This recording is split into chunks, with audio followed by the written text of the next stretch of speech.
600, 1200, 1200 big blind ante. This is the start of level 9. We're going to play 4 more levels. If you have chips at the end of 12 levels, you have qualified for championship day on Sunday. So 4 more levels, bag up for Sunday. Everybody 6, 12, 12. Put it in there and then on the slider. So right now your microphone's prepared. So on the slider for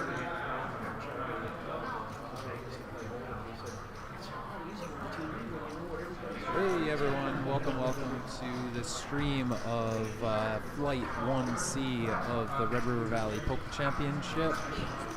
This tournament is a $165 entry, 2 max enter. This, like it said, Flight 1C. This will be levels 9 through 12. So we'll go 1.2K blind, 1.6K blind, 2K, and 2.4. In the booth here, you have Josh Hall, myself, and then my partner, Adam Lasky. We will be commentating for the next 2 hours. So sitting at this feature table here, seat 1 we have Katie Fowler, seat 2 Aaron Rapp, seat 3 Tom Brimhall, seat 4 Troy Janish, seat 5 Aaron Johnson, seat 6 Wade Kaiser, seat 7. Maybe pause for a second. We're just jumping right into action. We have aces and kings already.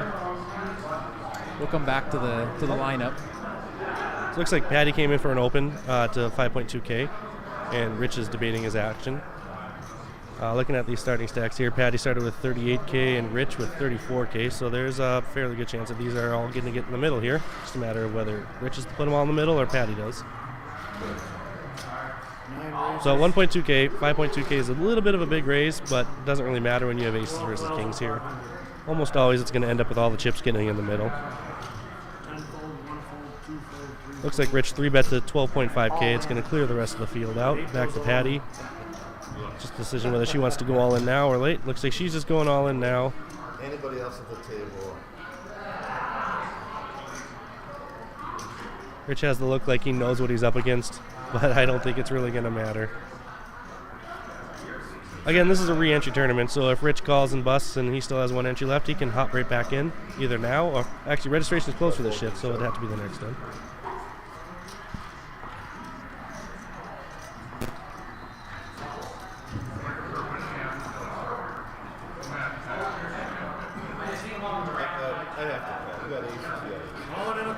He did believe her, but the old saying goes, if you have aces, you have aces, and she did. Quite the start to the stream. Flop is no help to Rich. He has no backdoor outs either. I guess backdoor running straight for a chop. And that's one of them. So all he needs is the non-3 of hearts 3. It is the 6 of clubs, and first hand, Rich eliminated.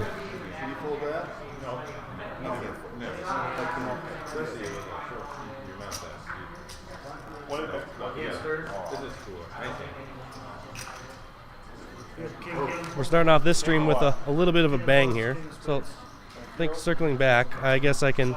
Seat 7 is Patty Martin. She's the one that just had the aces. I don't have to say seat 8 is Rich because he is no longer here. Seat 9 is Mark Duffner.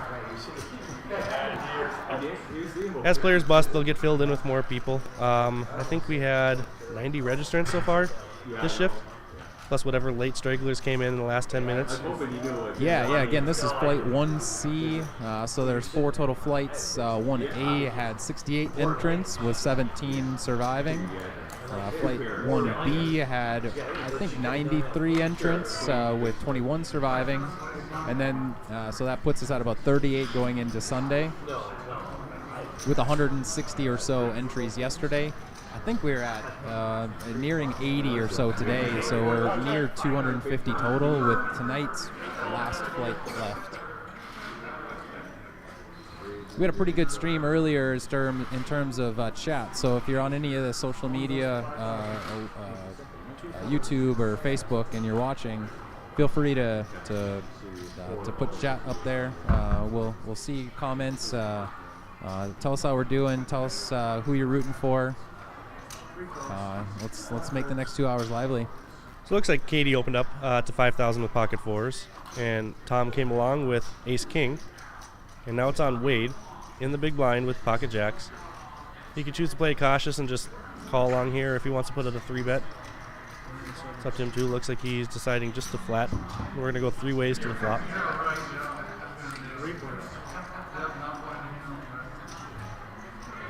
We're all sitting 30 to 40 blinds deep, and the flop is queen 9-8 rainbow.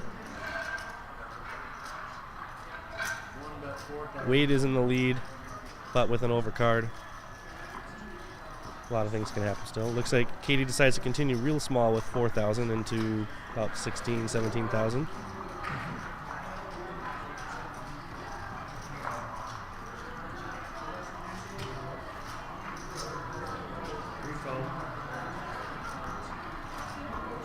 Tom is going to float along here with ace king. I can't imagine jacks are going to go anywhere.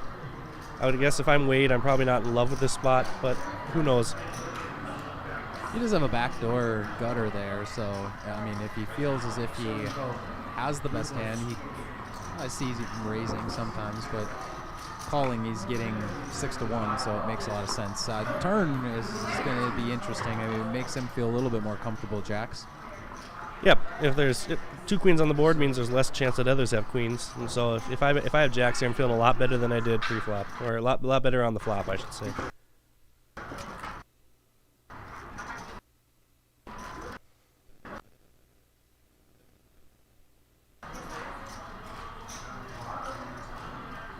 Looks like it checked all the way around to the river here. Wade checks, and looks like Katie's getting a little bit frisky here, and she's going to try and fire in because no one showed much interest. I can't imagine Tom is going to do a whole lot here. He doesn't beat a whole lot against 2 others. Katie bet 6,500 into about 29,000. There's a good chance Wade will probably look it up at the end here. What do you think, Josh? Wade has about 36,000. I think it's such a small percent of his stack that he's good enough, and I think he does already. Nope, it's just a C card. I think it's easy to call. I mean, he's not going to raise, so. What do you do if Tom calls here? Maybe Tom thinks his ace king is good. Maybe he thinks Katie has a hand like ace jack. So Tom did call. So now Wade's in a spot where he's got to beat 2 people with his jacks. Well, I think I'm beating. If I have jacks here, I think I'm beating Tom most of the time. With the call. I mean, if you have a queen, you're likely raising there. It suddenly becomes a little bit of a tougher decision once you have another call behind you, though. Although, as you said, like, what is Tom calling with here that you don't beat already? He's not calling with king queen. Or he's not calling with a random kings or something. See, like ace 9 or 10s often enough.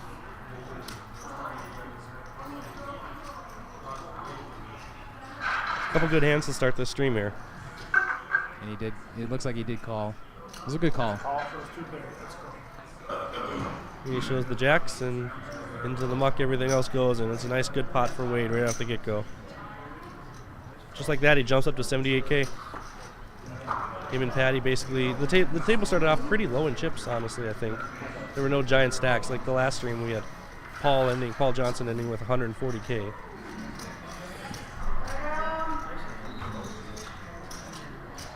And then, just like that, we said earlier that people will be filtering into the final table or into the feature table here to make sure that we're 9-handed.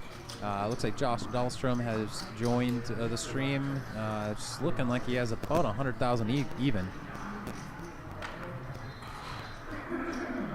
So we have a few bigger stacks, 100. Wade with 70, high 70s. Patty with high 70s. And then some just above starting stack. Today we started with 25,000, so each buy in the 165, you get 25,000. When you're done, you're done. No rebuys or anything.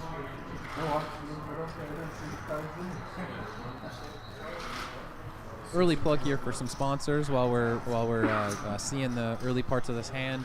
I got 5 sponsors that make 701 happen throughout a bunch of different deals where they're spicing the pot in certain circumstances. Discounts, Bad Beat Jackpot we'll get to later.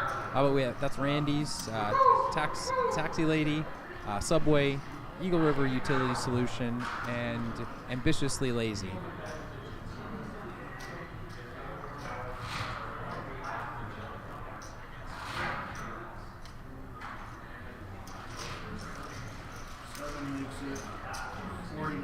like what we're seeing, Dane, out of chat. I am all with you there.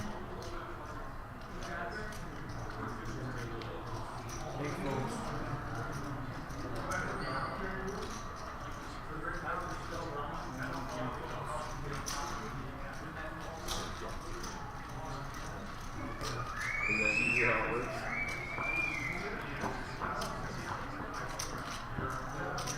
Said earlier that late reg for this flight 1C ended prior to this level. So we had levels 5 through 8 on the stream earlier. Now we're levels 9 through 12, and then we'll end. Everybody will bag, and then we'll have kind of a restart for 1D. So right now, if you are eliminated, you're out of this flight. No chance to get back in. But we do have a second chance both today and tomorrow. Tonight's tournament, 7 p.m. Registration starts, I think, at 7 p.m., 7:30 start for a bomb pop tournament. For those that have used up all of your buy-ins, like me, into this tournament, it's a good way to get some action. It's a $100 entry, 110. You get up to 2 rebuys, so $300 total, in $330 probably in total, depending on with the add-on there. The bomb pot tournament is different. There's no pre-flop action like you see here. It's everybody antes. Yeah, you get your 2 cards like Hold'em here, and then you play it out after the flop. So everybody sees the flop, and then betting begins. Action heavy. So if you want to play cards and see flops, join us tonight at 7 o'clock.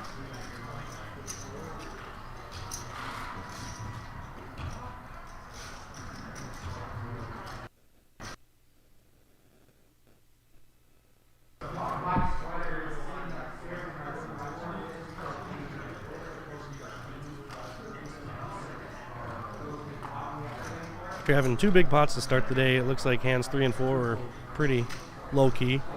Perfect time for us to plug our sponsors, plug the tournaments.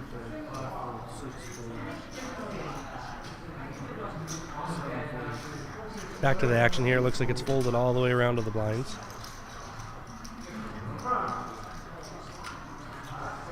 This stream is 15 minutes delayed, so anybody that's questioning if we're seeing action live, we are not. We're seeing it at the same time you all are. 15 minutes behind. Looks like it's a complete in the small blind. Check the big blind. Flop is 9-5-3. Small blind is the one that flopped top pair. Big blind flopped not a whole lot. Quick bet, quick fold, and we're on to hand number 6 on this day 1C level 9 through 12 stream.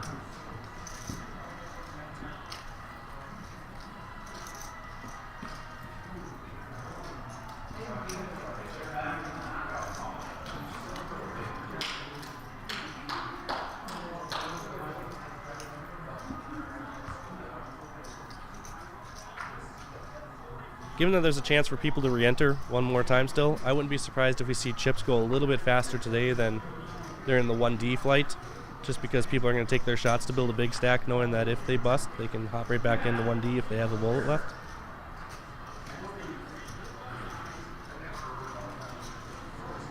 Looks like Tom's picking up a playable hand here with King-Queen suited.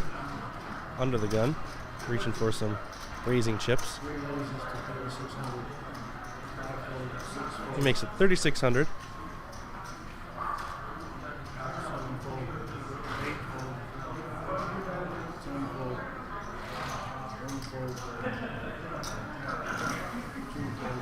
Not a whole lot happens here. Folds all the way around, and he's going to scoop a nice tiny 3,000 chip pot.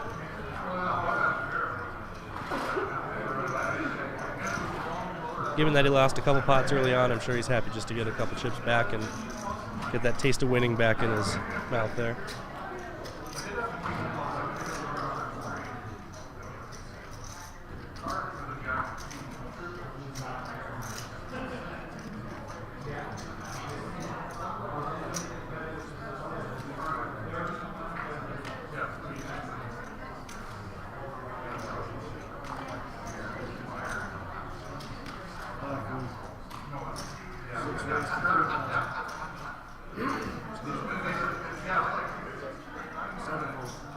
Josh Dahlstrom looking down at Jack 10 off. Good enough for a raise to 3,000. Folds to Katie on the button with ace queen off. She's got 20 blinds. She can choose to go all in. She can choose to call. She chooses to call the 3,000.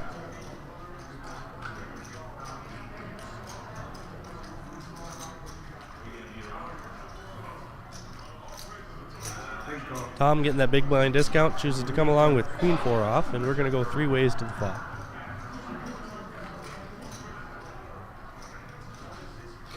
Flop coming 10-10 deuce, hits Josh right in the face here.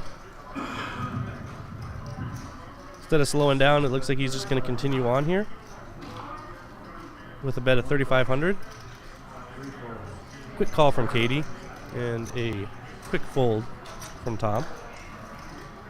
We're going to go heads up to the turn here. Turn is the 6, so Josh has this one locked down. It's depending on whether he wants to fire out again or if he wants to let Katie hang herself. I think at this point it's probably a good point to check and hopefully get Katie to put some chips in her pot herself. But he elects to go with a bet of 5,500. At this point, Katie doesn't beat a whole lot, so she's only going to be calling her if she literally thinks he has nothing. She chooses to lay it down, and Josh is going to take a pot.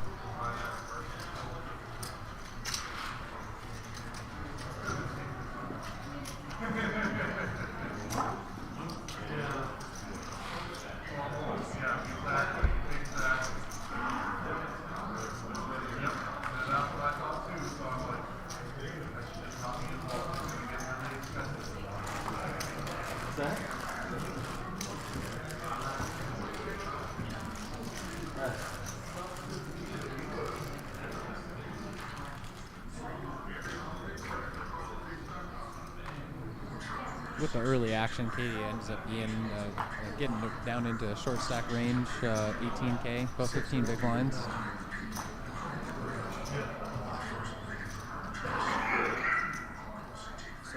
Josh is back into the action with opening ace deuce of clubs.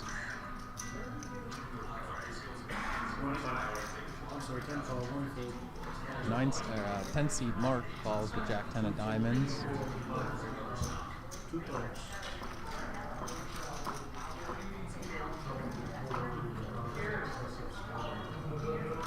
We're going to see a flop heads up. Looks like a nice fun action flop here. So Mark flops top pair and Josh flops the nut flush draw as the aggressor. Looks like go ahead. Naturally, I'd say Josh c-bets here often enough, especially with the nut flush draw. So he leads out and Mark calls. We see a 5 on the turn, and Josh just does not like to ramp down his aggression. It looks like he's reaching for some chips again. Fires out another 6,000 bet. I'm assuming Mark is going to go absolutely nowhere on this one. We go 1/3 the pot. Kind of feels like raised. He makes it 12,000 and Josh quickly calls. River's a queen. Not a great card for Mark, but I think he's pretty made up his mind that he's got the best hand at this point. He goes check, check, and looks like Mark is going to win it at the showdown here. Good 22,000 chip pickup for him to get him back to 80,000. Josh dips back under 100 down to 92. So we got 4 pretty big stacks here and then 4 fairly smaller stacks. Do you think the raise on the turn with Jack 10 of diamonds there almost kind of blocks Josh from betting the river most often? I mean, even on made flushes, it gets him a chance to Josh checks and then he can just check back if the flush draw hits. What do you think? Yeah, it's a good blocker raise there, I think. I think Josh, if Josh hits the flush on the river, he might think that he might be able to get away with a check raise. Yeah. And then if he misses, he can't barrel at it. And so I think that raising this 12K is essentially like just betting 6K blocker right on the get-go.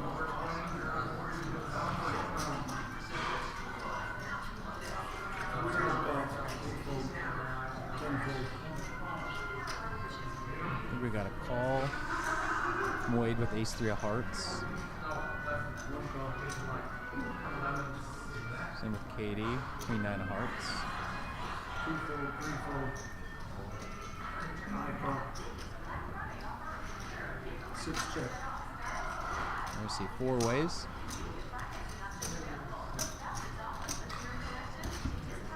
Four fold. Five check.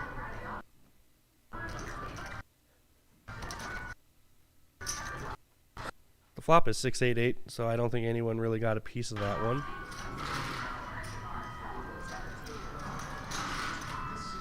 Josh with his gutter ball elects to lead out for 3.2. It's a good spot to do it. No one really shows a lot of interest, and he's got some backdoor outs if he gets called by somebody. Easy enough to rep an 8 or a 6 in that spot. And given what we saw where he has no problem firing out multiple bets when he flops trips, he could easily be firing out a bet with an 8 here. Too late now.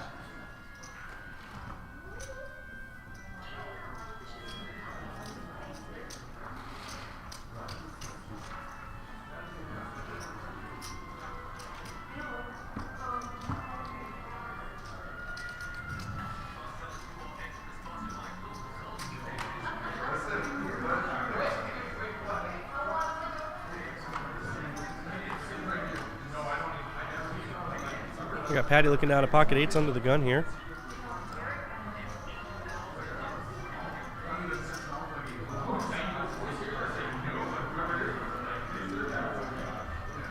She is reaching for some raising chips, 8 raises to 2400.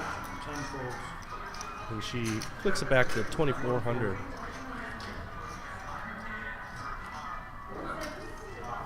Two fold, three fold. Aaron in the hijack decides to flat along with the old king jack off. I'm sorry, five fold. Six fold. Troy coming along with pocket 5s.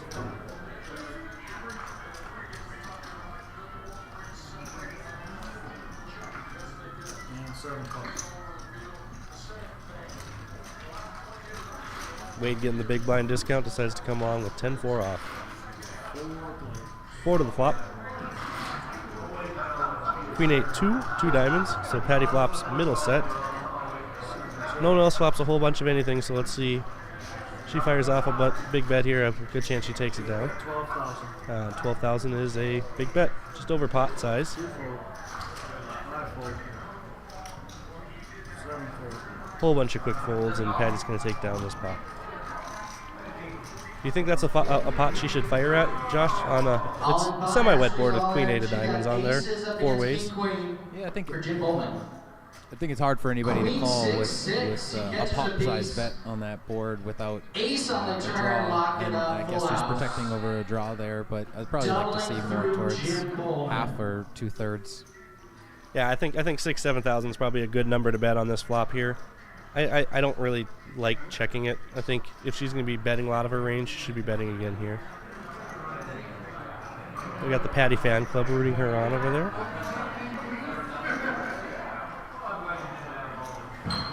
Fan club always has to start off with 1.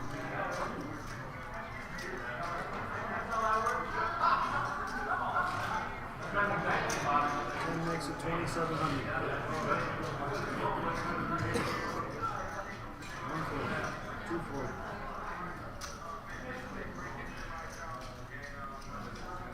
3 fold. 5 fold. 6 fold.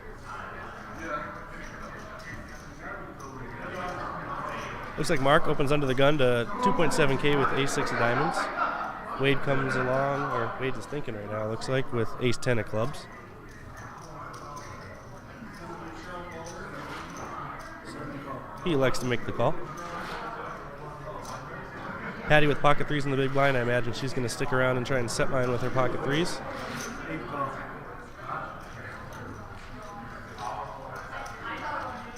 3 players. We're going 3 ways to the flop here. Let's see if Patty can keep her set streak alive. 7-6-7, 2 clubs.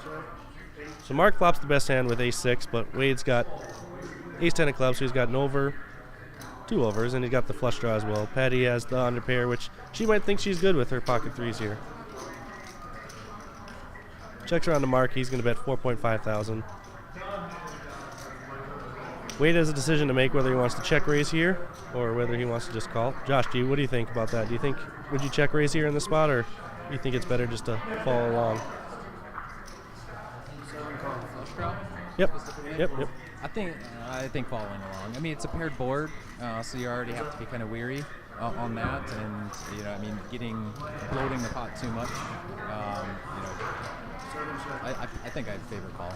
I think under the gun raise 2 means that they could be pretty strong. And he turns a nut flush anyways, and he checks, and options on Mark. I think if I mark, I'd probably like to check it back here because I just don't beat a whole lot of the range that calls. And river makes it a pot killer for Wade here because I'm not sure Wade's going to get a whole bunch more with 4 clubs on the board. I'm sure he'll fire something off, and I think the only way he's getting more chips out of Mark is if Mark decides he's going to bluff at it.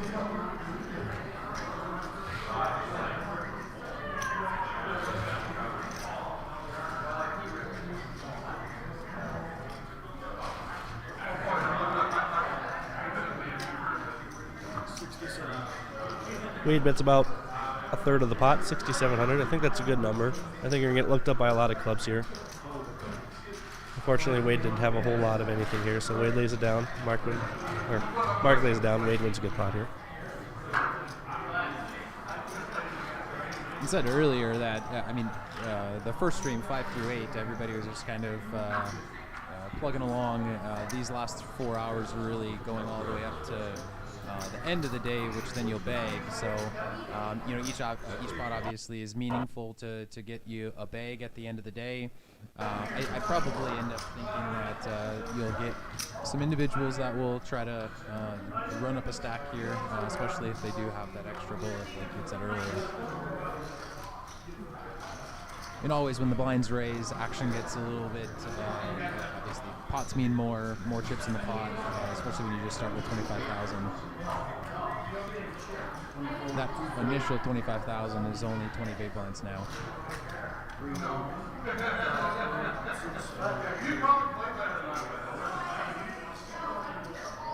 Mentioned earlier, our sponsors, one of the things that they do for 701, among others, is there's a Bad Beat jackpot, and I think it recently started up to 1,100 already, fully supplied by those sponsors. I'll kind of name them off again: Randy's Diner, Taxi Lady, Subway, Eagle River Utility Solution, and Ambitiously Lazy. So collectively, they're putting money into a pot for a Bad Beat jackpot, and I think it's quads over quads. Yep, quads have to get beaten. You have to use both cold cards. So if you lose with quads, there's a little kickback there. So it looks like Wade opened up 9s to 5.4K on the button, and Mark woke up in the big blind with pocket jacks. I think it's a good spot to 3-bet, but no real qualm to just call in here with pocket jacks too. 1,000. Looks like he's electing to go to quite a big 3-bet size to 20,000 over pot size. Now, if you're Wade in the spot, you're not feeling very comfortable with this, and I think there's probably a lot better spots you can play with. Yeah, with a big blind raise, when all you can do, when your last act call, reopening the pot usually means you're relatively strong. 9s doesn't stand up to that very well.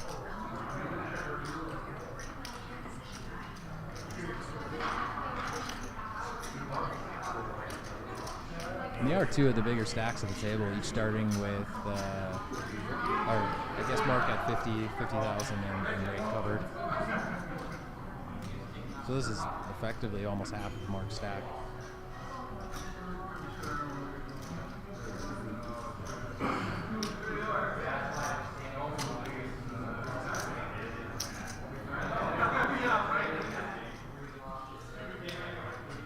I could be wrong there. You could have started with 70.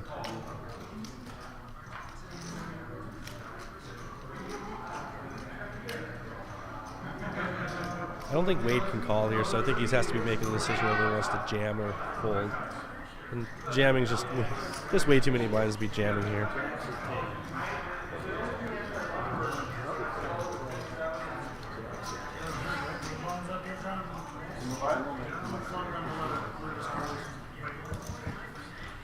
1 second. They're up now. 1 second.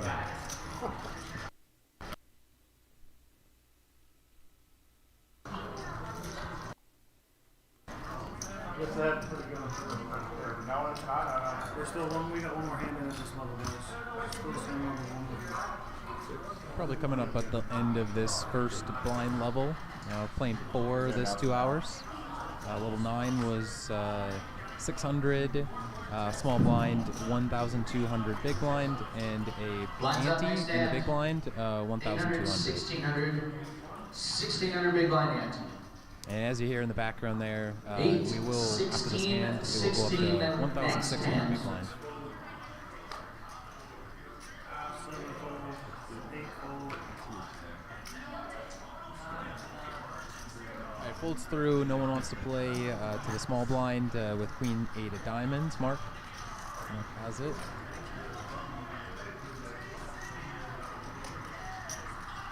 Has to be cautious. Katie only has 14,000 in the big blind. He completes and she checks back.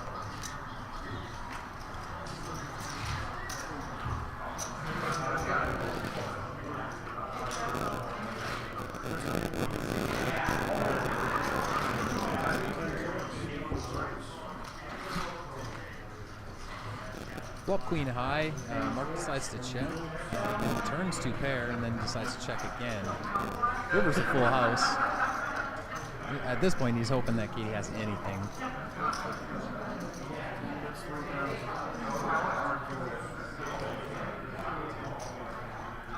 He bets 3, she folds. Move on to the next hand.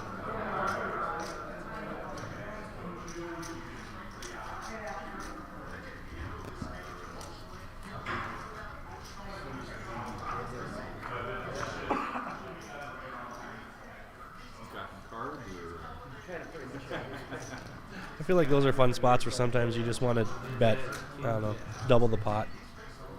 If they're calling 3, they're probably calling 6. They're probably calling 7. Or you go the complete opposite and just like one big blind to induce. Yeah.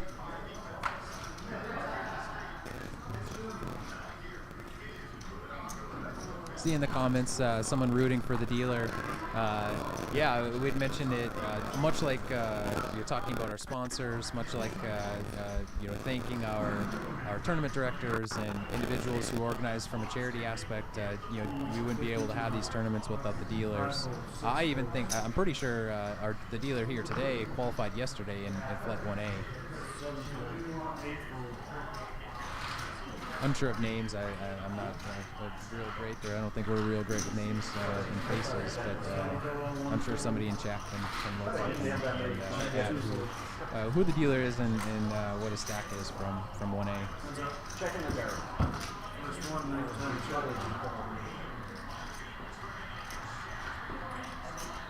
So I believe Tom raised and Mark flatted. Went to the flop 7-6-5, and Tom flops bottom set and turns a boat here after it goes check check. I'm assuming Tom wants to build a pot at some point here. But he goes along with another check and a snap check behind and 8 on the river.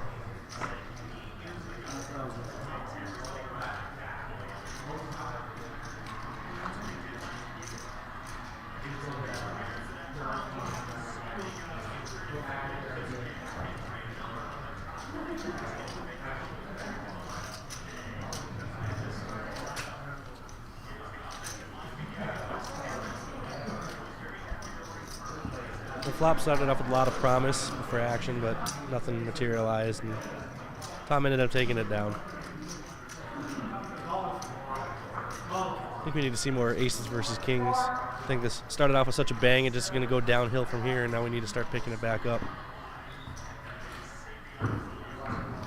Kind of saw it earlier too. Like you get a couple short stacks, and everybody's kind of have to be wary because they're just looking to get their chips in.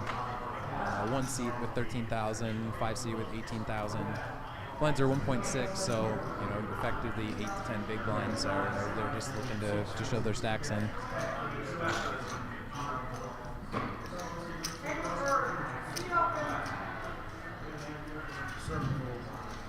And for the Patty Fad Club rooters out there, she wakes up with jacks in the hijack.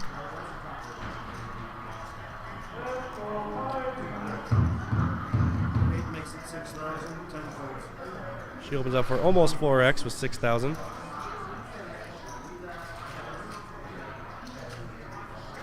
I don't know how that works into Dane's betting tell theory over here in the comments.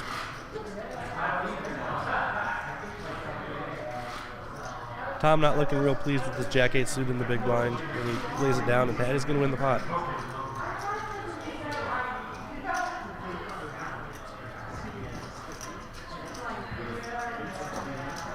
Like the chip count suggests here, we have some deeper stacks with 45 plus for half the table.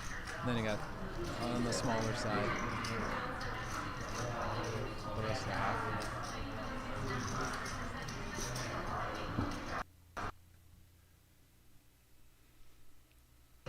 We are in the 1.6K level. This is the second, so level 10. We still this is roughly 25 more minutes and an hour before the players will beg for the end of day 1C.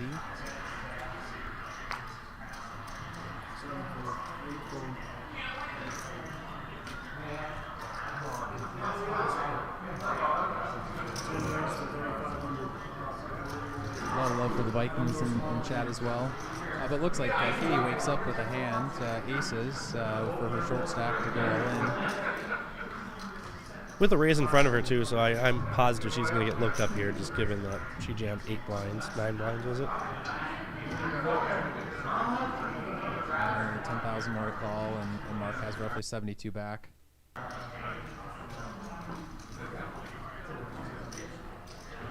Be a pretty tight fold here. But right in this spot.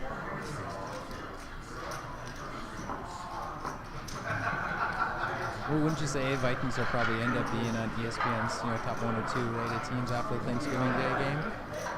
After the no, not quite.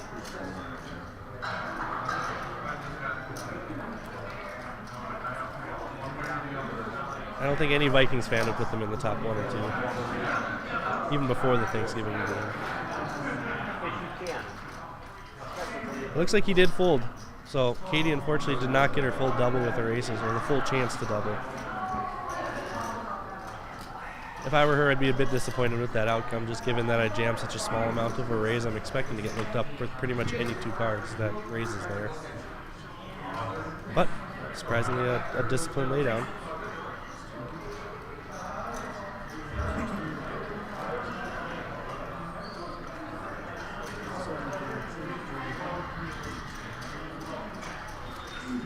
Folds to Mark again. I feel like he's been involved in a lot of hands so far.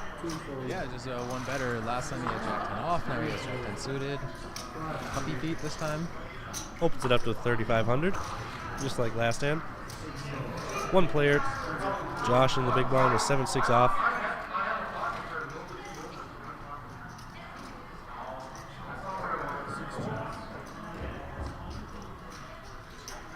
Josh flops top 2.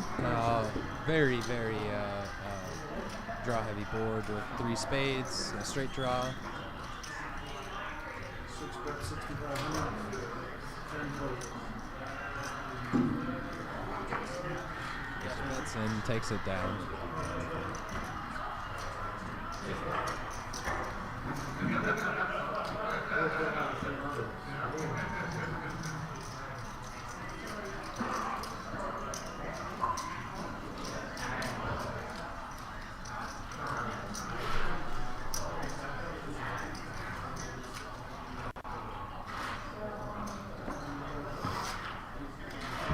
Mentioned earlier that there's 38 players that survived the Fridays at 1A and 1B.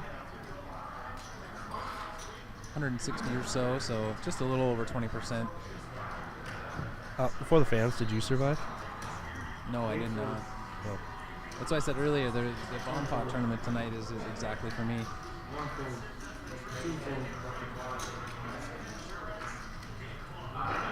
Shout out in the chat if you're going, or if you're planning on playing the Bomb Pot tournament.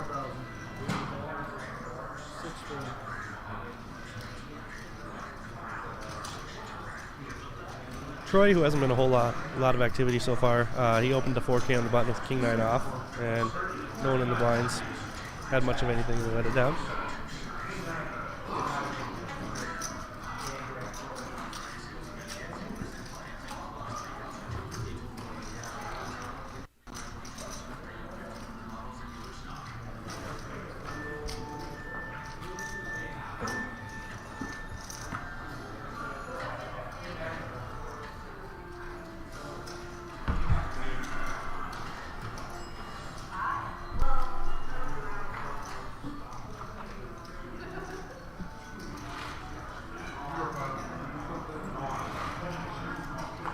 Attaboy, Chase.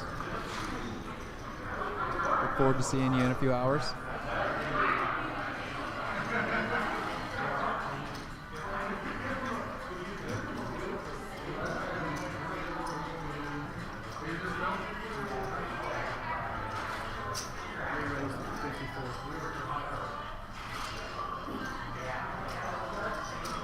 Folds to Tom in the hijack, and he opens up pocket nines to 5,400.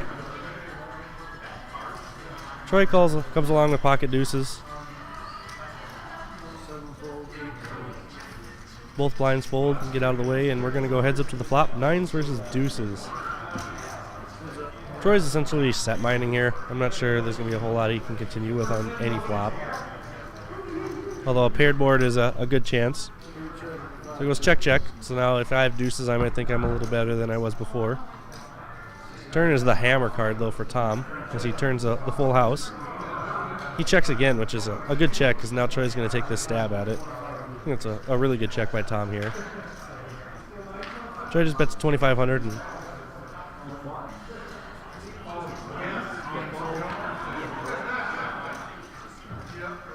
Tom raised to Tom clicked it back to 5,000 and Troy quickly folded. I think the graphic initially showed that Tom had just called.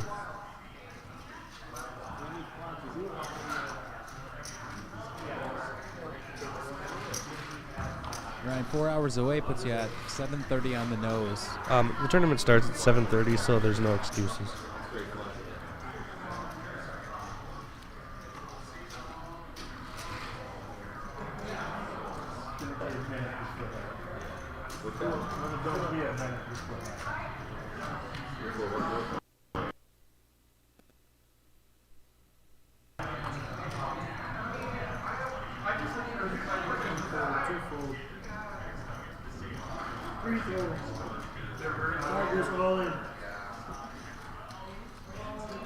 Troy, with his remaining 10,000, decides to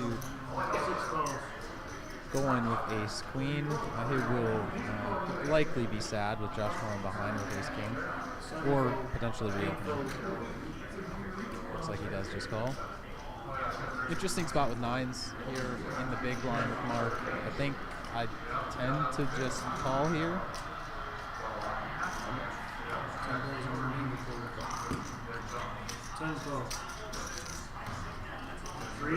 Mark does choose to call. So all action on the side will be between Mark and Josh here. Flop is Jack 6-5 all spades, which all three of them have ace spade in their hand. Josh bets small. Oh, check, check, huh? All right. They just checked really quick through. No spades, and nines wins it. I think Josh could have probably put a little pressure on Mark, but you often end up seeing dry side pots aren't necessarily fought after. And in this case, I think if he would have bet the flop, I'm pretty sure Mark's calling anyways. And at that point, he's probably going to shut down. So saved him chips in the end. All right, well, dealer's dealing here. I'll put up the sponsors here so you can see each of the logos.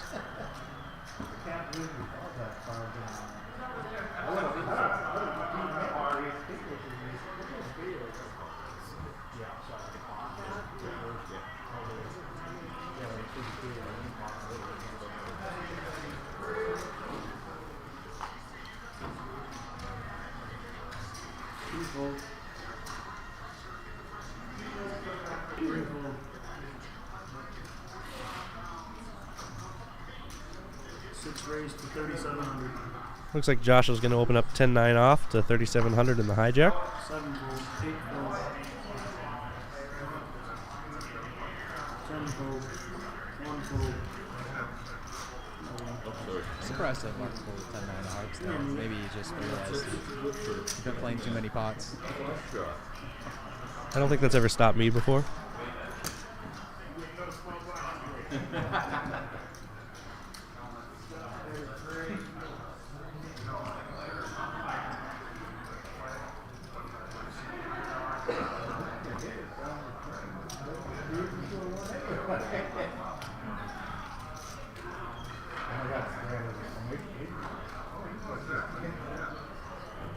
I've paid attention, but it doesn't look like Aaron's gotten into the action all that much. I was just thinking that. I think he's in the big blind this hand, and I'm sure he would like to play a pot at some point here. 3 fold. 6 fold. I think he's kind of hamstrung a little bit with his stack size. He doesn't feel like he can open up much or jam much, and it's all card dependent at this point. Wade wakes up with queens.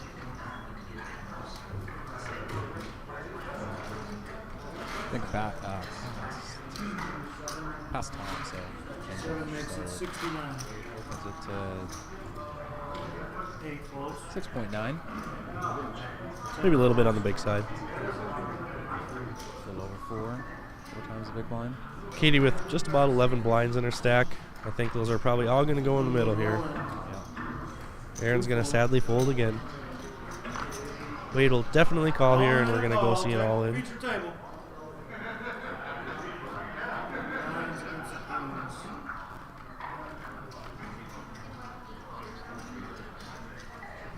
Flop comes clean for Wade.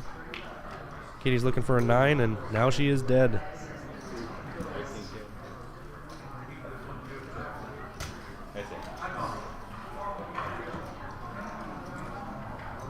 Three seats open, feature table. We are playing 6-handed at the moment. Hopefully we can get some more players in here. About halfway through the 1.6 level.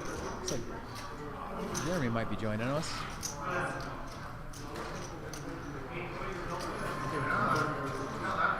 He joins us in the 4 seat. Let's see how many chips he has. It's our second knockout? Third knockout. I think 3, yeah. Looks like 50 or so. 40 something. 9.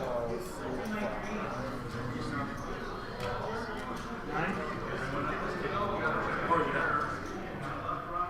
Couldn't have been 1 yet. There's no way they got that card already.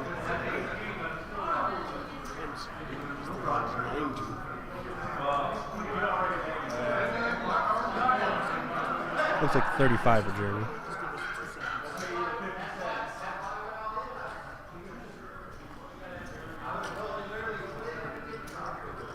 Is there anyone at this table who's already baked once?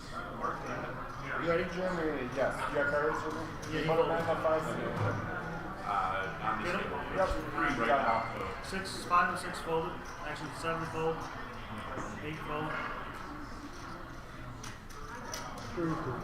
Just getting caught up on the 9 action. raised to 32. Jerome is another newcomer to the table, and looks like he's going to 2 fold. make his mark right off the get-go and open up to 3,200 with ace-7 off on the hijack. Looks like he came to the table with 22 blinds. Good chance we're going to get a defend from Tom here with queen-6 suited. See ya. Oh, I don't hate it.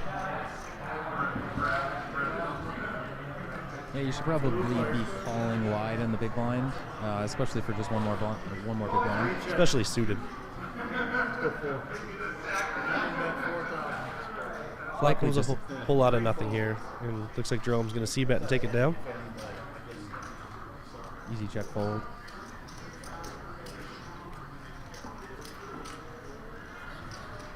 I'll take you to the upper. That's what I'm here for. They call me the Salvation Army of Poker. You're in need.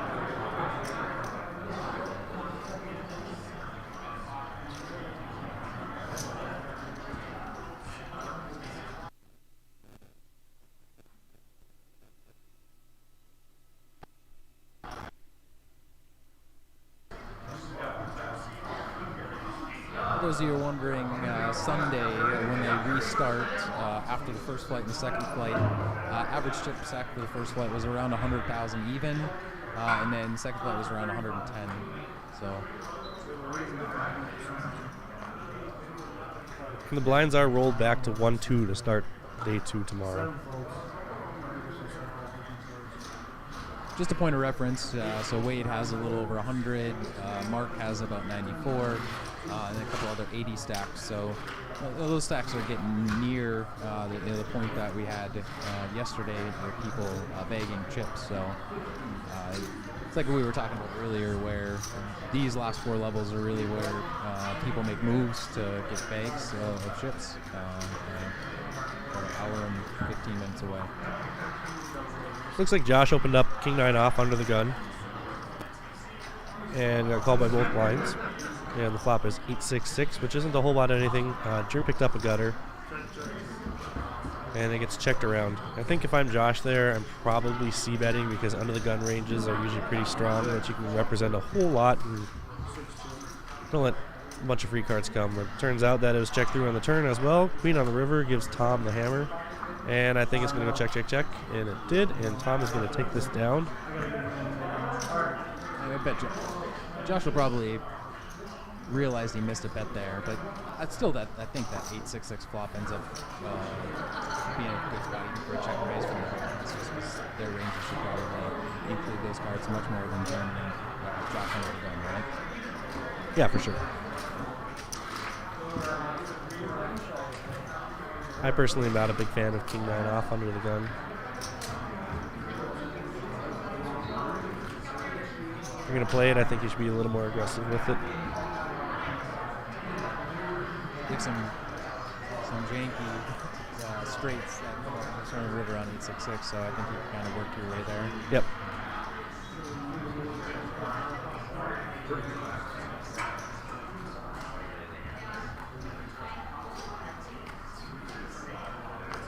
It's a good pickup for Tom, I think. He's been in a bunch of pots, and I feel like things have gone against him a little bit, so I'm pretty sure he's happy to take up 4 blinds here, especially when you river the queen.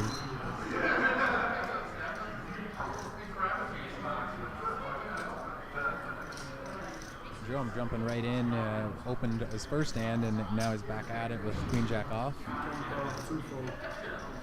Mark keeping up with the usual, being included in pots with Ace 4 cards here.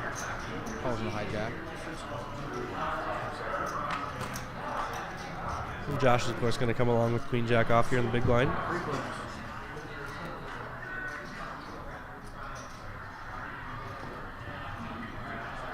Five, 5-7 flop hits nobody, so this is a prime spot of, if you're aggressive, you're probably going to win this pot. They all choose to check around. Turns the 4 of hearts, which is interesting for Mark, since now he picks up a gutter to a straight flush. It's a suspect he'd bet here, which Yeah. looks like he will. Given it's checked him, I think he has to fire here. And that should be the end of it. 8,000 bet.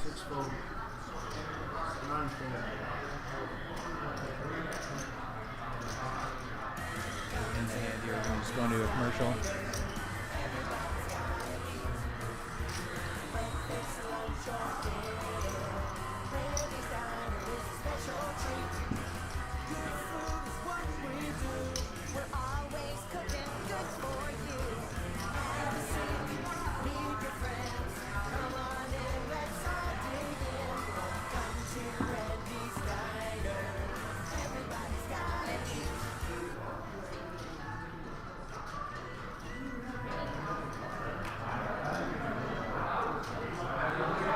And we're back. I mentioned earlier the dealers, obviously unsung heroes allowing these tournaments to happen.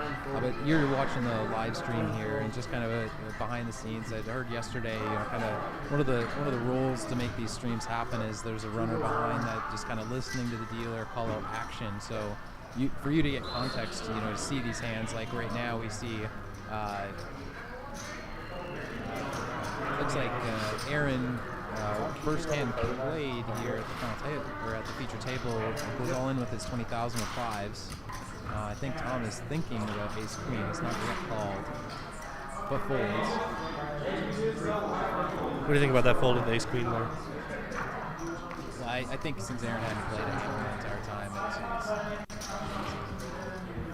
If you know Aaron, you know he's a good, solid player. I think he's jamming a little bit wider than just ace king and queens are better. So I think ace queen's probably a call there. you have so many people behind you afterwards, plus the person that just had to go. So, it looks like that's 56. So I think with a stack he could have followed that and find either way. mentioning earlier, though, just to make sure the stream happens, to get all the details right, so you can follow along with the action. You just have to thank both the dealer and the individual behind the scenes. Plugging all of the details in. So shout out to both of them.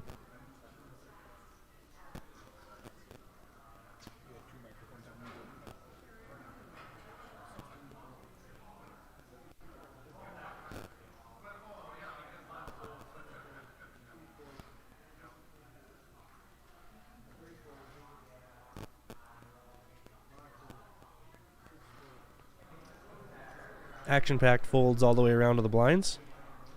Wade picks up a playable hand with queen 10 off.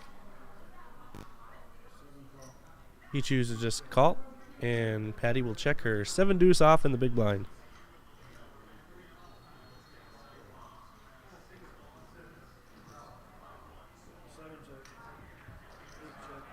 Good flop for the blinds at 10-7-4. Checked around, and Patty turns 2 pair on the turn there. Wade's going to think his top pair is pretty good here, so I'm sure he's going to bet out, and we'll see how Patty responds, whether she calls or whether she chooses to raise. I think it's a great spot to raise here. It looks just confusing if you raise. But she just calls, and we're going to go to the river. Another 10, which is going to kill Patty here, but I think it's going to make sure she doesn't get away with too much damage. She might call a bet here with her 10s and 7s, but I don't think she obviously doesn't love her hand anymore. Maybe you see a spike call just because 7 still the second pair behind the 10s. I mean, I probably would call with a 7 here. It's a small bet. She's got a lot of chips to spare her. Yeah. She throws in the call, flips over a 7 deuce, and she's going to see the bad news, and Wade's going to rake in another pot. I don't mind her just to call. It kind of sets up a bit of a trap for the river. It didn't work out that well, but then it kind of pot controlled a bit.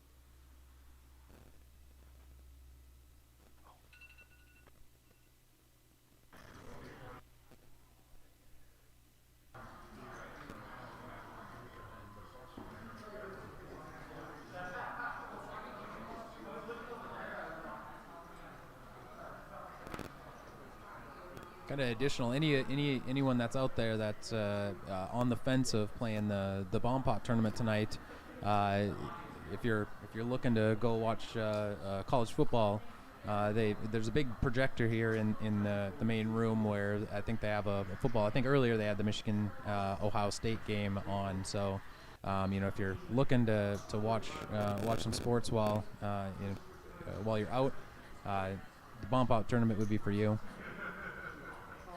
I think it adds to the atmosphere. Not only that, they have. I think one of the cool things about this particular tournament, they have the dealers will announce when there's an all-in. Somebody goes over, floor goes over, and then they really announce the hand as it plays through. So just kind of adds to the atmosphere. So Patty completes the small blind. Jerome checks. Jerome flops top pair. Patty flops second pair and a backdoor flush draw. She checks, Jerome bets, and Patty's going to come along once. Turns a jack of spades, puts 3 spades out there. I don't think she's going to love it here, but she might peel once. Jerome bets, and she just goes ahead and fold. No problem with that here. You can see the stacks on the screen here. We got Wade and Mark over 100,000. A couple in the danger range with Jeremy and... Oh, sorry. Yeah, Jeremy and Aaron. Yeah. I think this probably be the last hand of this level, and then we have an hour left. Next set of blinds will be 1,000, 2,000, 2,000.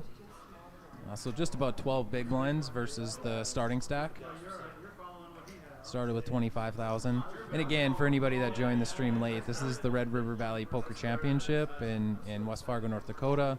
Buy-in is 150 plus 15, so 165. This is the third of 4 flights. You cannot buy back in, or you cannot buy into this flight. The last hour until bagging is upon us. You can at 5 p.m. buy into this tournament if you had not played your 2 entries prior. If you had, like me, you could play the bomb pot tournament. That starts at 7:30.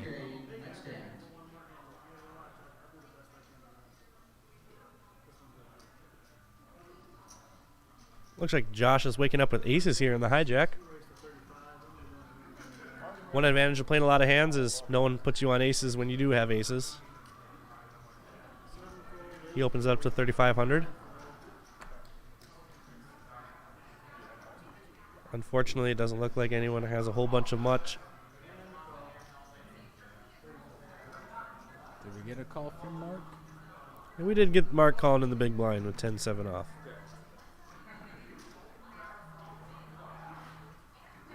Flop is Jack 10-4, so Mark gets a piece of it. I think he checked dark. Thought I heard that. Josh bet 4, and Mark's going to come along. Turn is a pretty crippling, another 10 for Mark here. He quickly checks, and I bet you we're going to see a good chance for a check raise here. Josh leads pretty small with 5.5. It's almost like he's enticing Mark to take a stab at this. What do you think is a good raise amount here? I'd say 18,000-ish. Yeah, I was going to say 15 to 16.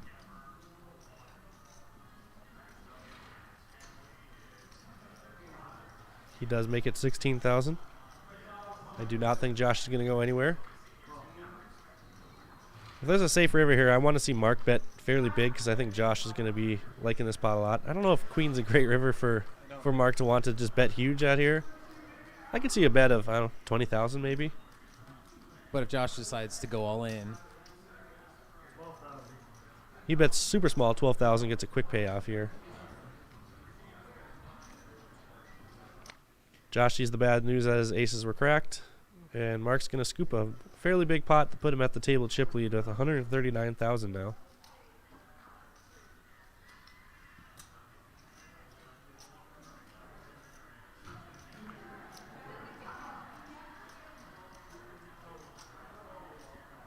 I mentioned the TVs just a bit ago with the football on today. I think yesterday was pretty cool. They had the U.S. soccer game on.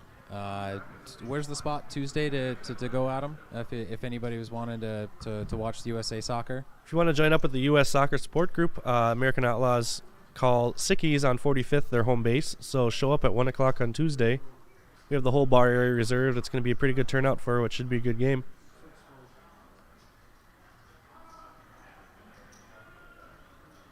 If we have any Canadians watching the stream, we don't have watch parties here for them.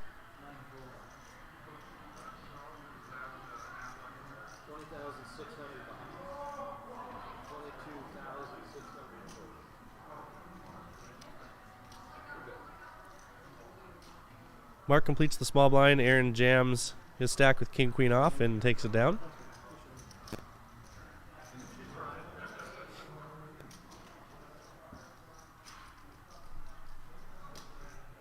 Yep, as it says on the screen there, blinds are now 1,000, 2,000, 2,000.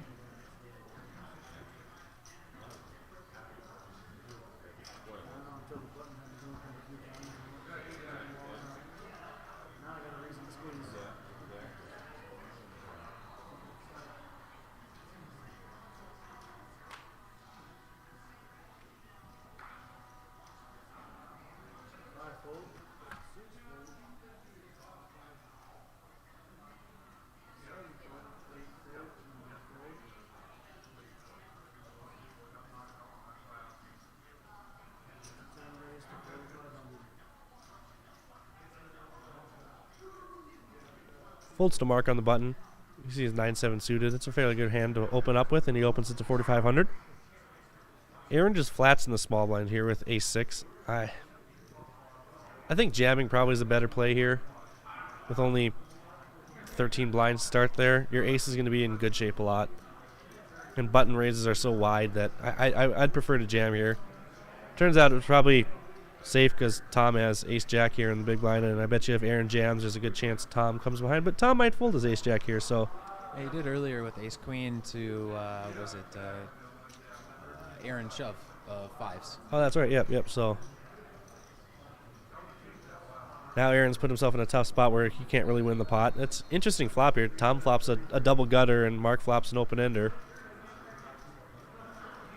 So we could see some action here. Tom leads really small with 3,300 into 15,000. So now it's Mark whether he wants to raise or whether he wants to just call. I probably lean just call because you're just getting yourself in a lot of sticky spots here with the bottom end of the straight draw. You kind of disguise the hand that you have too. I mean, you open pre-flop, so now you get someone leading into you, and you have a draw. I think you keep all of your hands in. I mean, you can rep a 10 here, a queen here, when checked 2 by Tom. He goes check, check, and the river's a 3. Probably would have liked to see Mark bet that.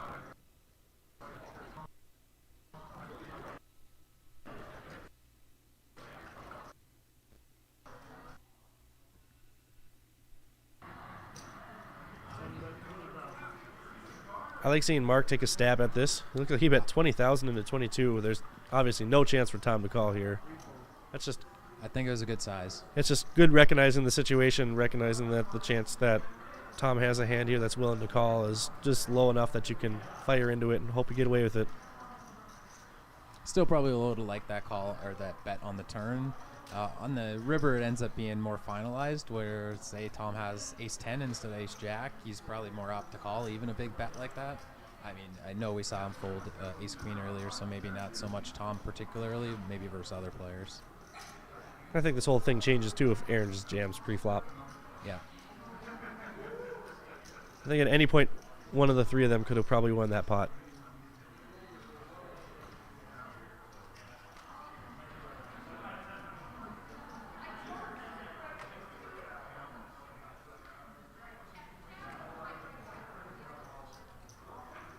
Josh with pocket eights under the gun. I think he's been reeling a little bit, and hopefully he's going to win a pot here.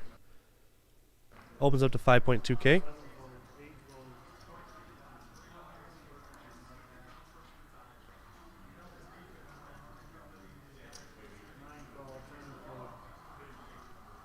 Jerome flats with pocket fours on his 20 blind stack, and it looks like Aaron's going to cram it in on the button with ace-10 of hearts. Puts Jeremy in kind of a sticky spot here with not many blinds either, so he might be eyeing...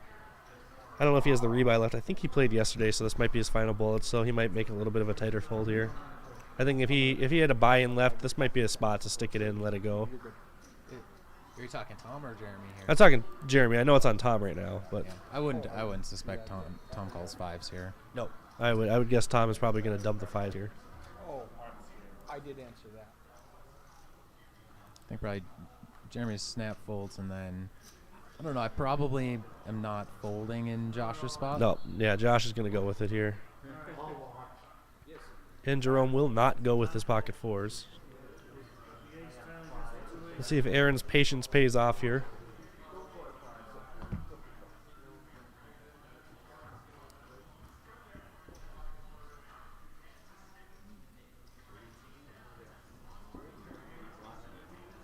He's got 6 outs to the river. He does not get there, and Josh is going to take out Aaron. Gets his stack back up to 75,000, a much healthier number than he was when he was down to 40.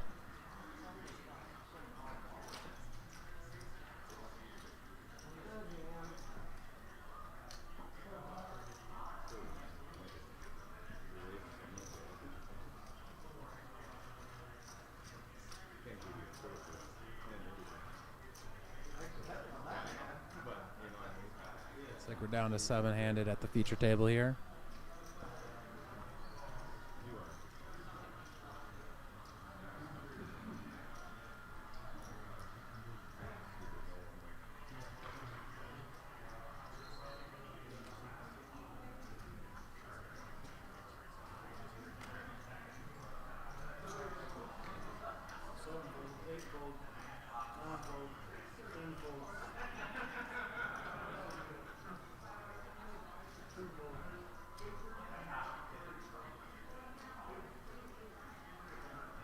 Folds to Jeremy in the small line with pocket fours. I think there's a good chance he's just going to put it all in. But he decides to go to 6,000, I believe is what they said. I think I prefer a jam there Just because you're going to get flatted by, especially with Josh, you're going to get flatted by a lot of hands here, and then you're out of position with 4s, and you're not going to like any flop that doesn't have a 4 in it.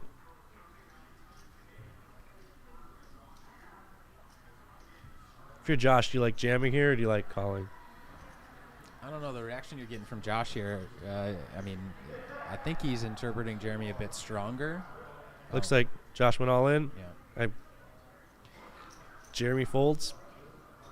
Yeah, I would have liked to see a jam for sure, because you're flipping through. I mean, just so much more of what Josh has.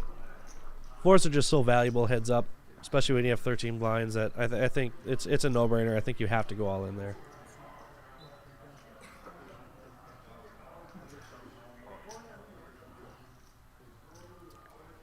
Brandon, I know you have a lot of money after yesterday's shift, so that's a pretty big bet on Jerome. Just posting a quick a note in terms of where we're at. Future tournaments. Obviously, the Bomb Pot. We have the Cowboy Up tournament coming up in the near future. And then you have the both the tournament in Devil's Lake in terms of the year end, and then for the combined state, and then you have RPT in Minot as well.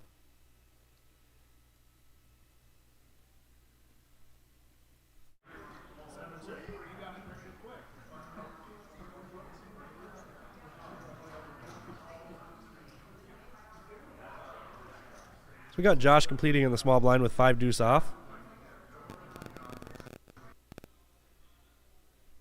And checked up to the flop here, and it's king 5-6. Josh let out, Wade folded, and moving on to the next hand.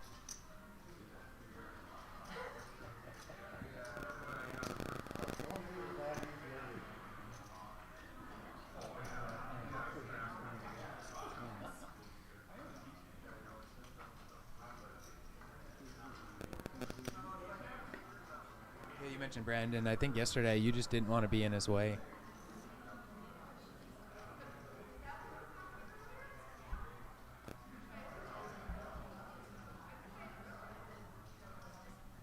Now that Brandon's on the stream, we can talk about NFTs a little bit. I know we got our dedicated NFT listener over here.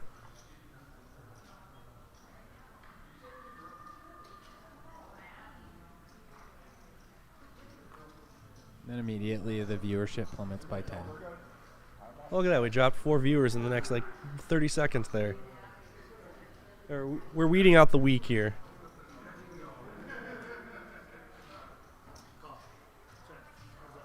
Back to action here. Wade completes with 9-6 off.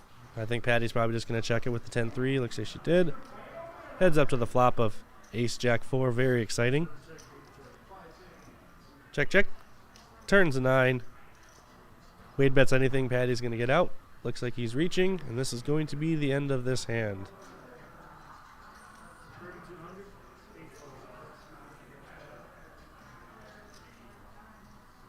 You see that big banner in the back there, just much like the sponsorship 701 itself. 701 has through all the tournaments throughout the kind of season, everybody for showing up, playing, cashing, winning tournaments, you get points. All those points accumulate to chips into a final year-end free roll. At that free roll, 701 graciously provides a 10,000 main event seat plus dollars to get to Las Vegas for the World Series of Poker main event. So that should be motivation to play. And then we'll pause here. Looks like Mark picks up aces under the gun here.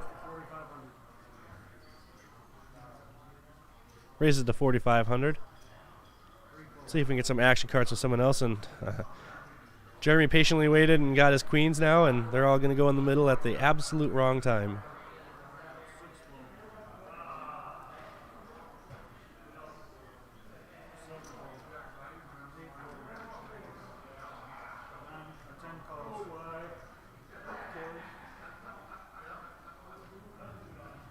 Looks like he's walking away from the table before the cards even come out. Classic. See a diamond? He does have a diamond draw if he goes runner here. Or a 6 for a chop. But it's the King of Diamonds, and that is all she wrote for Jeremy. Good game, Jeremy. Yeah, Brandon, in the booth here, just for anyone that joined late, myself, Josh Hall, and my partner Adam Lasky are doing the streams for 1C. We did 5 through 8, so you can check back in the YouTube channel for the feature table for our stream earlier, and then now obviously for levels 9 through 12. Yesterday when they did the stream, both Flight 1A and 1B are there. So the replays of the streams yesterday, if you're looking to catch that action, should be out on the YouTube channel. Or I think they even on Facebook they posted the links as well. Or Twitter. Looks like we're about halfway through the 2K level, so players have about 45 minutes left until they're going to bag their chips. I'm sure. So we had about 80-ish this flight. I don't know the exact number. 250 total or so. I'm sure we're down to 3-ish tables so far, maybe 4 tables. So probably the reason why we're seeing 6-handed here is they're just waiting for players to be eliminated to kind of round out other tables, bring players into this feature.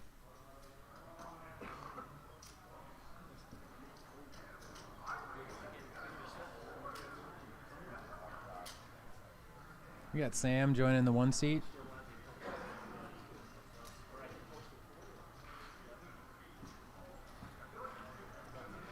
Looks like he has maybe 60, 70,000 or so, maybe a little bit more.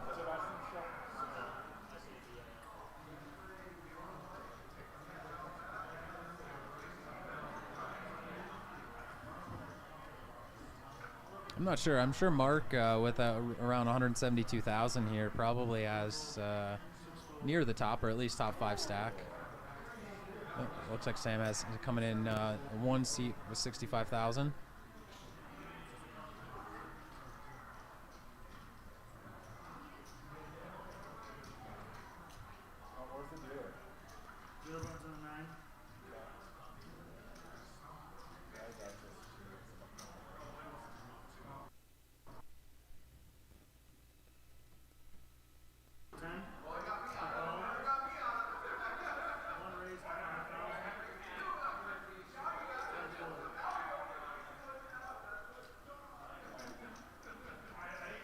Sam raises with unknown cards and takes it down.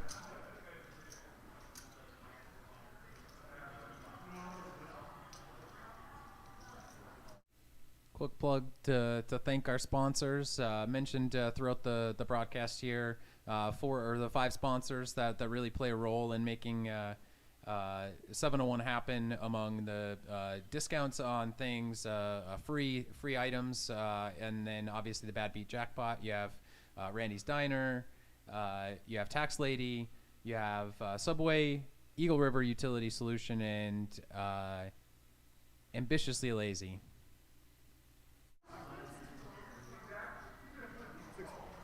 Buttons under 10? Yeah. And 6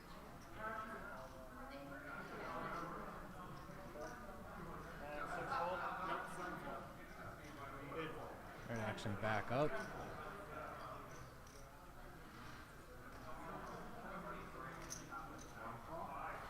Holds to mark on the button. He's played the most hands of everyone so far at this feature table, so He does would fold. have been a good spot for him to open up the button again, but no problem folding Jack 7 off. This would be an interesting flop. So Sam checked the small blind with 9-6 offsuit, and then Tom just checked back the big blind with Queen 8. Flop came 9-7-6, so both hit. 2 pair for Sam, open-ended straight draw for Tom. So Sam checked, Tom bet. So let's see if Sam's going to cut out raising chips, or looks like he's cutting out a raise. And I don't think Tom's going to go anywhere given the value of his hand.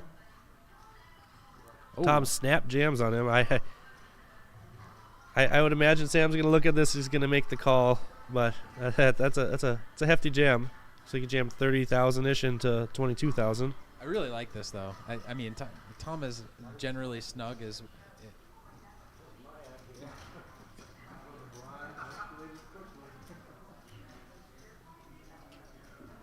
think that, what did it go, like 3.5 and then 8.5? I'm not necessarily in love with Sam's 3-bet size there. Probably would have liked to see it bigger. I mean, because Out of position, you have to be bigger than that. Yeah. Especially if you size up a stack, then it makes it a lot easier to make this call. Now you're putting yourself in a spot where, is he jamming because you bet so small, or is he jamming and his jam's bigger than it should have had to been too? So he's painting himself into a bit of a tougher corner here. I'd like to see him make a call still, but it's not a fun call. This board's too wet where your 2 pairs probably still in good shape. A lot of draws. And he does find the call here. He'll be happy that it's just Queen 8 and not 8-5 already. Yeah, I think Sam sizes it to like 12 or 13. I think he calls faster. And Turn of the River are both 3s. So Sam knocks him out. Sam's going to pick up a nice good pot. Get himself over 100,000, 113,000 already. Good start to this feature table for Sam. Losing players pretty quick. I mean, this. I mean, we said it earlier that you're going to get people getting their chip stacks in to try to build up a stack to put in the bag. I think we're just coming up on getting to the last half-hour play. Maybe 10 minutes. 10 minutes until we get to the last 30-minute level.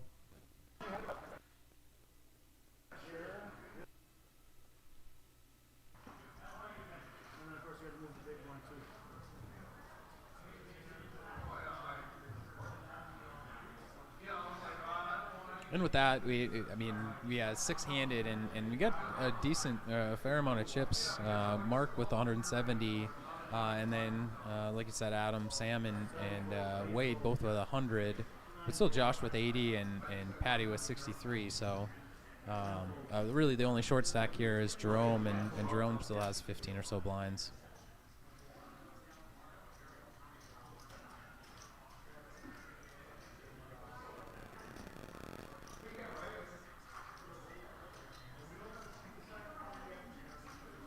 Again, for anybody joining in the stream late, this is the Red River Valley Poker Championship. It is in West Fargo, North Dakota for 701, or a combined putting together for 701 and RPT. They usually do this tournament every year after Thanksgiving, Friday, Saturday, Sunday, 4 flights on Friday and Saturday. $165 to get in. You can, per state rules, you have two buy-ins max, so you can do that in one flight. So if you have not entered, 5 p.m. starts 1D. You can enter, and if you do not make it through the first 4 hours, you could re-enter if you so wanted. Getting right back to the action, it looks like Jerome opens Jack 10 to 4,000, it seems.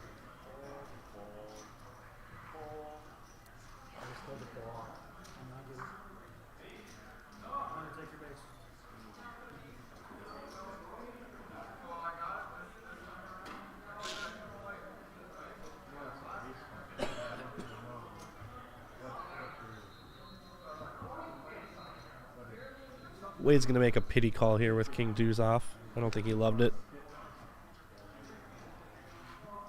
Not a good flop for Wade.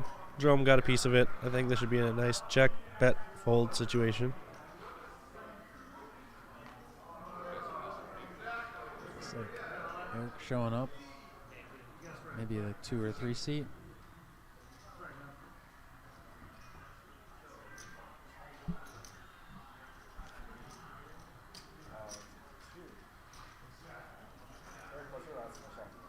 Kimball.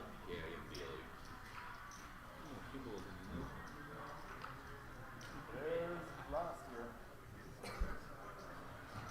when I play poker, I could bet that if you could put that on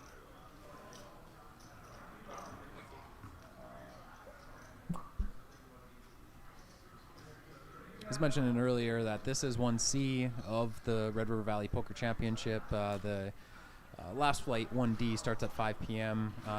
Plays 12 levels, so you play 2 hours, you get a break, 2 hours, you get a break, and then you play the last 2 hours, half hour blinds. We'll end today's stream with 2,400 big blind, and then start back up tomorrow at noon, I believe, with 2,000 big blind.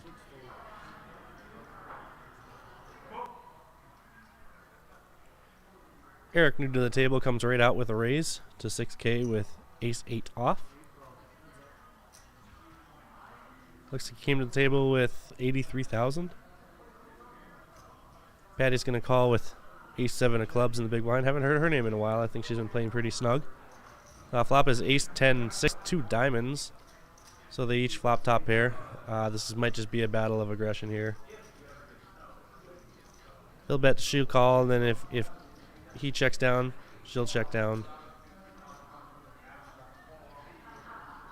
10 of diamonds does give him a diamond draw too, so he's still up front with his ace-8, but I don't know if he's going to love his hand too much anymore.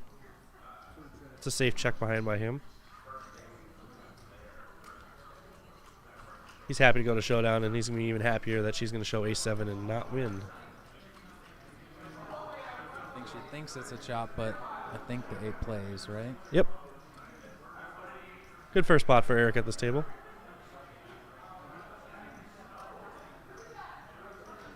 Scoreboard hunting around here. For those that forgot that UND also plays football, they are down 24-0 in the second quarter in their first round playoff game. That probably should have been at UND. Not that it really would have mattered.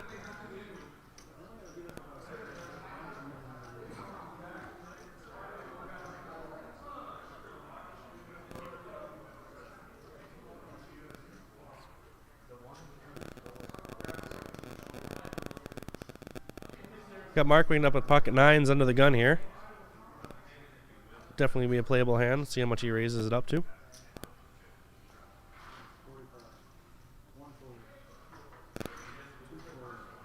Makes it 4,500.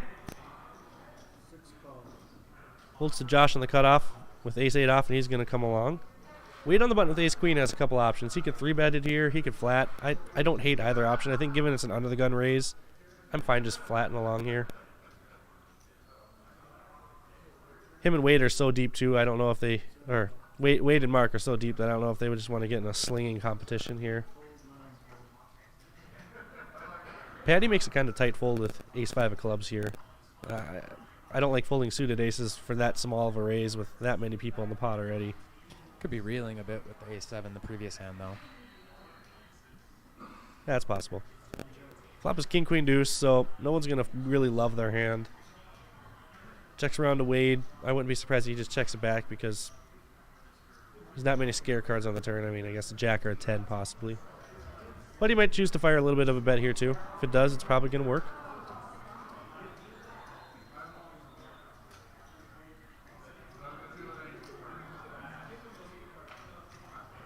Reaching for some firing chips.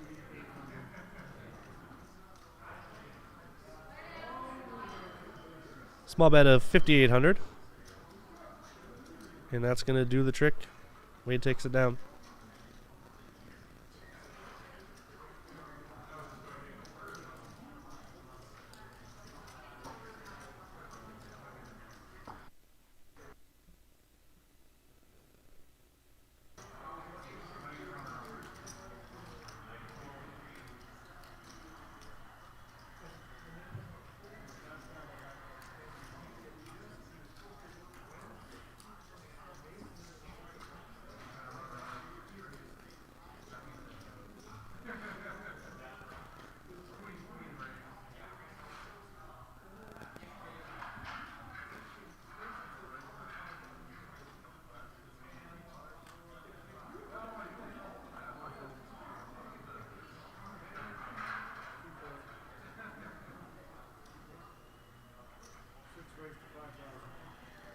Josh with a suited connecting 9-5 makes it 5,000.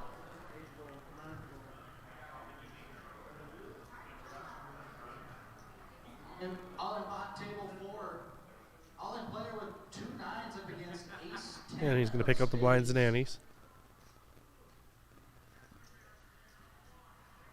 Flop lays down king, queen, 4. Now a jack would steal it. 7 on the turn, he needs a dodge an ace-10 or jack. That's not fun. 6 of spades on the river, he's going to double.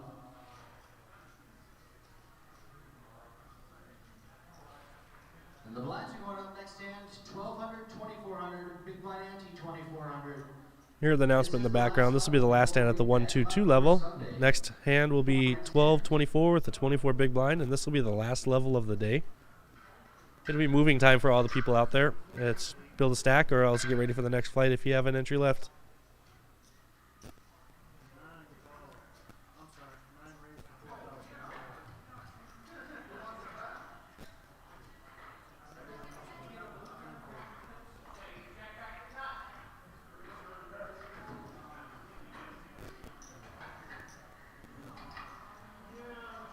Looks like Jerome's going to open King 7 off to 4,000 on the button. Sam sizing him up in the big blind and makes the call with Ace 3.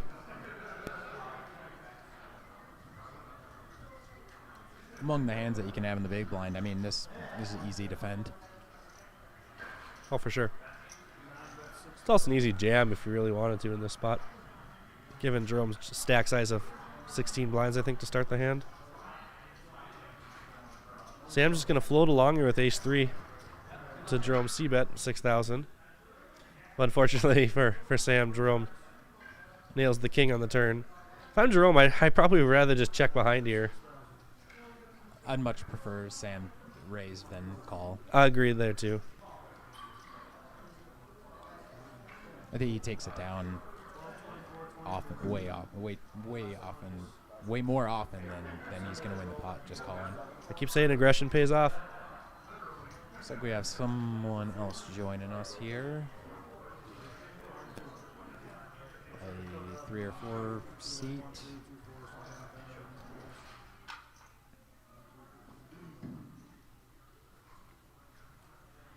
Oh, that'd be Dave Keena. Old school FCPer for the online days way back when. FCP was full contact poker. That was Danny Negreanu's poker form way back in the day. 3-fold, 6-fold, 7-fold, 8-fold. I've raised to 6,000. Jerome's probably doing a pretty good job. I think that not too long ago he had just 15 big blinds, but he's still been just min raising, and actually this time he moved to 6K, but it might actually be 2,400 blinds right now. That's looks like Eric has 2,400 out there. Yeah, it is 1224 this hand, so graphics not correct, but the amounts are.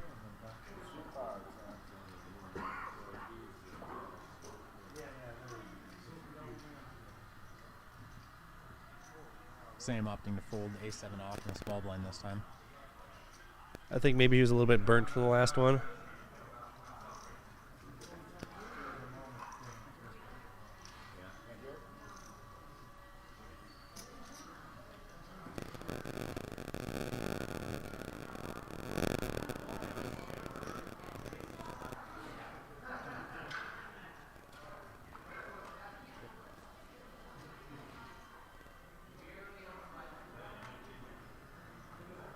For those of you who joined late here, again, this is the Red River Valley Poker Championship. This is Flight 1C. This is 165 buy-in. For any of you that, whether you already played this and don't have any entries left, or whether you're looking to play, 7:30 tonight. Flight 1D starts at 5 p.m. So if there's still chance to get into the Red River Valley Poker Championship. If you're out of that, or if you choose not to want to play, there is a bomb pot tournament at 7:30. But we'll finish that in just a moment. Looks like action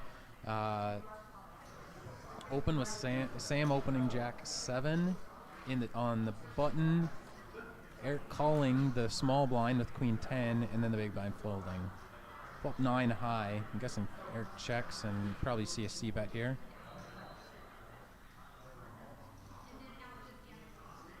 And that's probably going to be all she wrote for this hand.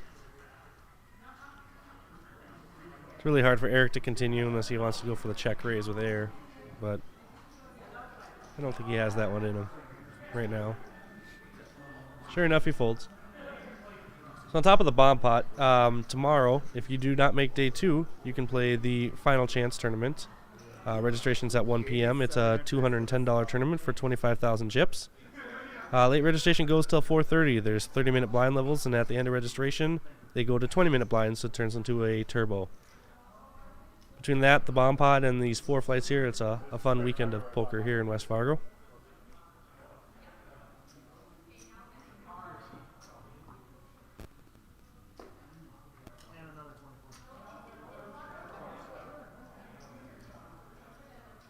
It's good to see that Dave has a fan club out here too.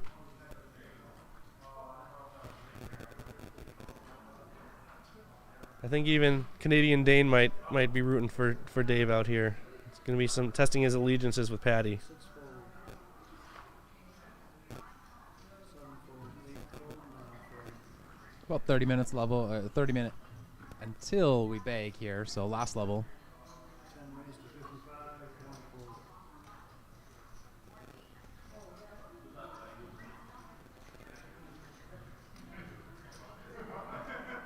Kind of rotated a bunch of players this time. Earlier it was just a couple eliminations, but I think we're in the 4 or 5 so far. Mark finds ace king in the hijack, and then Eric, so opens a 5.5. Eric 3-bet 7s on the button to 16,000. I think there's going to be a good chance Mark is just going to stick it in here, given the stack sizes. I mean, Eric started with about. Oh, yep. You're correct. Mark just crams it in. I can't imagine Eric's ever going to 3-bet and fold here. That'd be. It'd be punting a lot of chips if you're going to 3-bet that for a 30-year stack and then fold here. Apologize, the stream might be just slight choppy. It'll be refreshed in just a moment.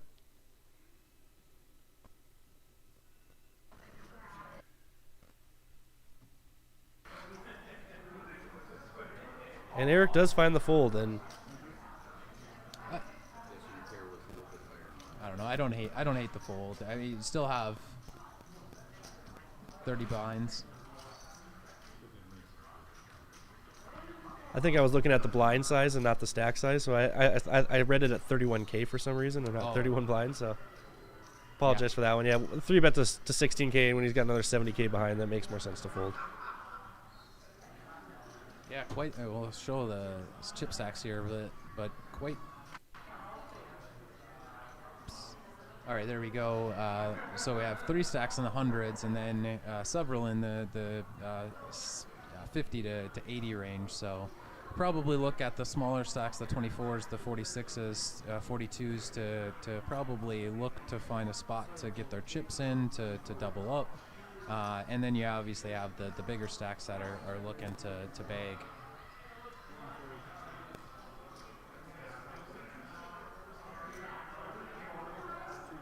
Mark again, not only the chip leader at the table, but waking up with some hands. He has 8s here, opens to 5.5. I would expect, and likewise, Josh does call from the big blind with ace 9 offsuit. Interesting board. I'm not sure Josh loves his hand with ace 9, especially if Mark decides to barrel it off here. Standard c-bet. So check call for Josh, and I'm guessing a check, and we'll see. I think Mark having the chips that he does, especially playing so many hands, I probably bet here. Oftentimes he's just had it.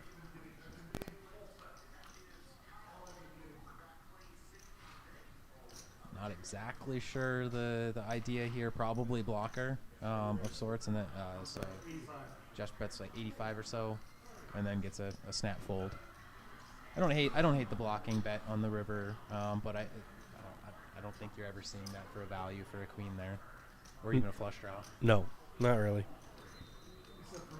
Played out sort of standard where original razors open, c-bet, and then just kind of check folded at the end.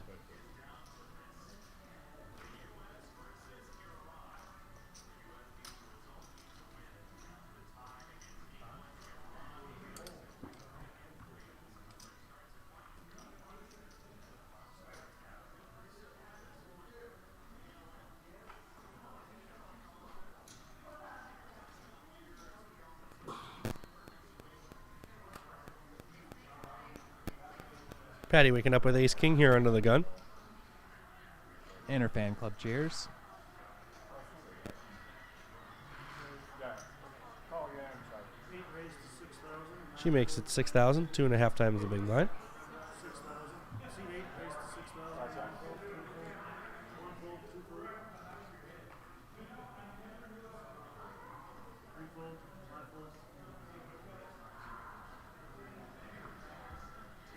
Six fold. Folds all the way around to Wade in the big blind, and he might get a defend here with a 7-5 suited.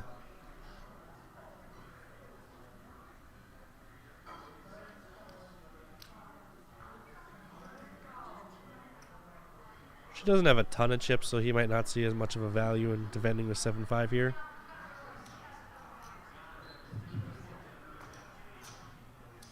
And sure enough, he lays it down, and she's going to take down the pot. Patty under the gun there. I probably would peel 7-5 of hearts, but I think I would too. I think you can put a lot of pressure on people there with 7-5 because there's going to be just a lot of flops that you either make your hand or you don't. And she plays I think, pretty straightforward here, so she's going to tell you if she has something or not.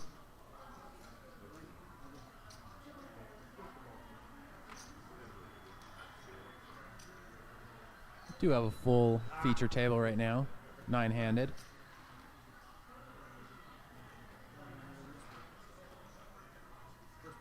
Jerome's done a good job. I think he was at 30,000, and he really hasn't had any hands go to showdown. So just kind of chipped up with opening, min raising some hands in position and accumulating some chips.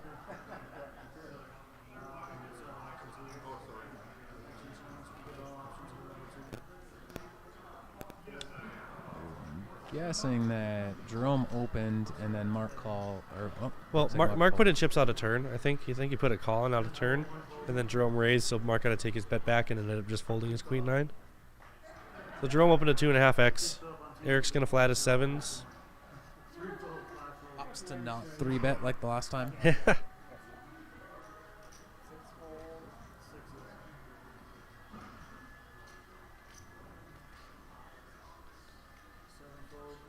And just be the two of them going heads up to the flop.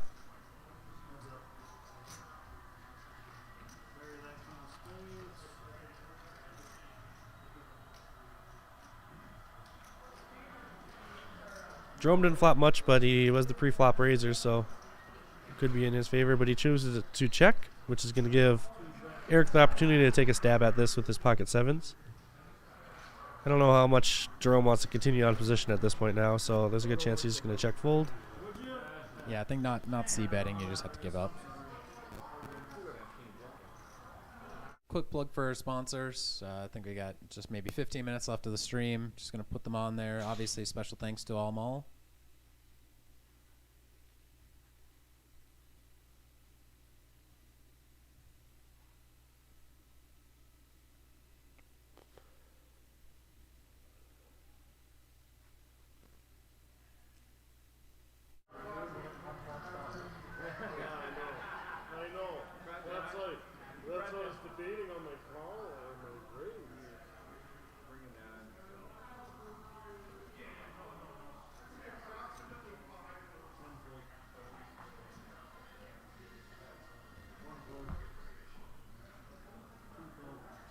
Mark folded fours. Sam a little, I suppose. Let's see, Javia's 100K, folded King Jack. Probably, obviously, a good fold. Tim, who just joined, 24,000, shoves all in for Ace 10 of diamonds. So it gets up to the big blind, who also folds, so takes it down.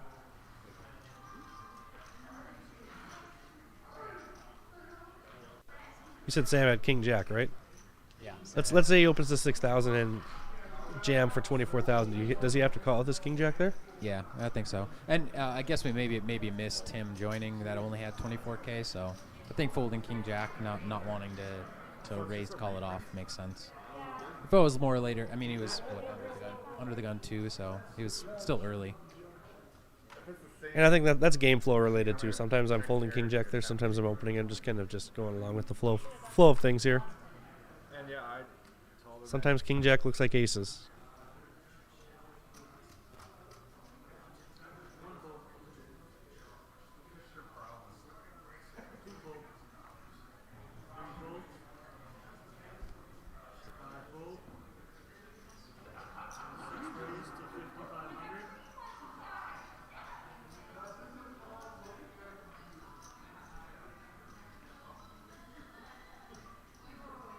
Josh with ace jack off here on the hijack.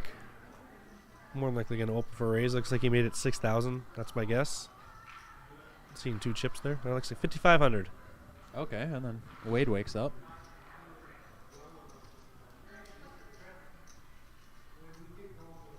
So if Wade 3-bets here, I don't think Josh is going to go away, depending on sizing. Probably 15, 16. A little bit higher. Raised to 19,300. 19.3 is the 3-bet size. 10 fold. Might be enough for Josh to get away given his stack size. It's just kind of an awkward spot with 37 blinds left behind. Well, I guess throughout the stream, this last hour and a half, Josh opens quite a bit. So I think Josh realizes that when opening quite a bit, he's probably subject to get 3-bet a little bit lighter, but this time he chooses to fold.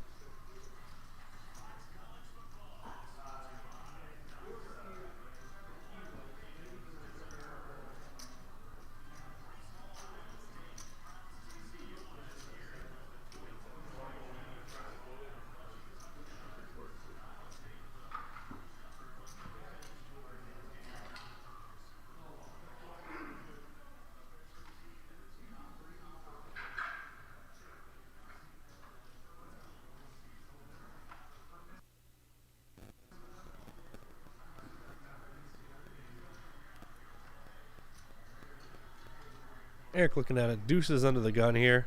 That's an easy fold if you want. Play if you want. That's another game flow situation there.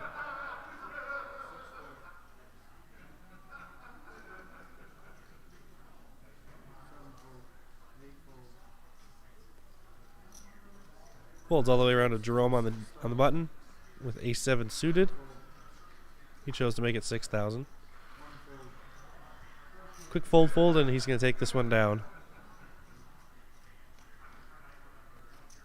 As we're closing in on the once we get to the 10-minute mark at the end of this level here, during flight 1A, they drew a set number of hands to play for the final 10 minutes, and the number is 7. So at the 10-minute mark, the clock will pause, and everyone will play out 7 hands, and the day will be done. I believe that is about 3-ish minutes away. Yeah, about 3 minutes. I like the change. I think Steve's going for consistency across all 4 flights. Stop at the same time, you play the same number of hands, so everybody has a consistent end of day. I think last night at the feature table, the final 7 hands took like 30 minutes. It was due to slow play, and every hand was long and drawn out as well. When you're having fun, you're having fun. Speaking of, Mark has some fun on the button with aces. Let's see if Eric can 3-bet him again and get in a little bit of trouble, or if he's just going to flat and come along here. I don't mind 3-betting with Queen 10 here. You did it once, you might as well do it again. But it looks like he's just electing to call. I think, again, I'd probably be more apt to 3-bet small blind versus big blind, closing action. If I'm Mark here, I don't know. I don't think I can c-bet this one. But he did bet 5,000 and real quick, yeah. Wow. Eric decides to peel. Yep. Backdoor diamonds. Broadway cards, but none of it comes. Now, if I'm Mark, I really want to check back here after I bet the flop, hoping that Eric's going to bet something, because Eric never can have a whole lot here unless he has the case ace. So I think Mark probably cost himself a bit of chips here by betting. You either want to check the flop or bet the flop if you're going to c-bet every time and then check the turn. Yeah, really, you're only getting value out of bet is the spades, probably. Spades or case ace, that's pretty much it.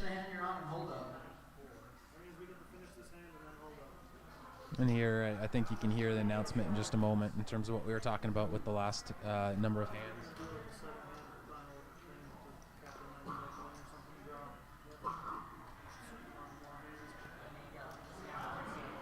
This one plus 7, yeah, alright.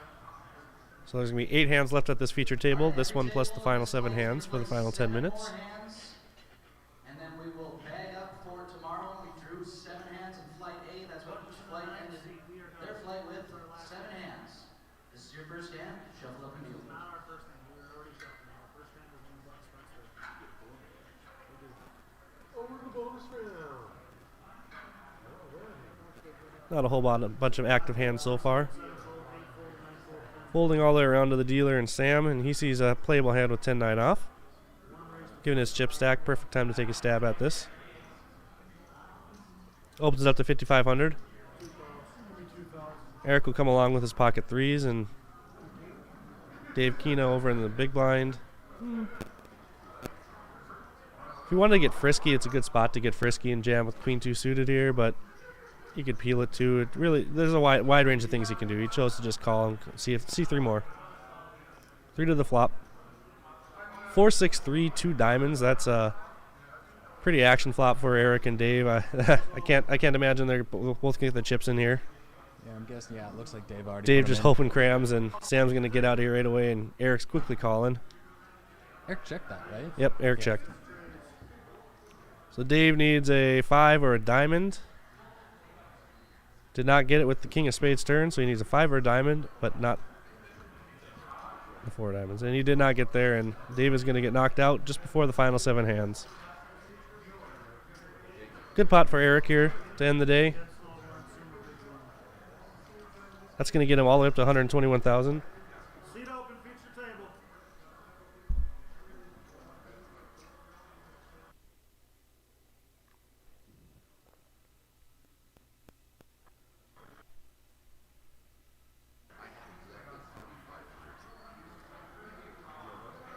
It was a fine play by Kina to jam the Queen 2 of diamonds there. Just unfortunate that he ran into a set right just like that. There, a lot of times he's just going to pick up the pot, and in the worst case like this where he runs up against the set, he still has 9, 12 outs.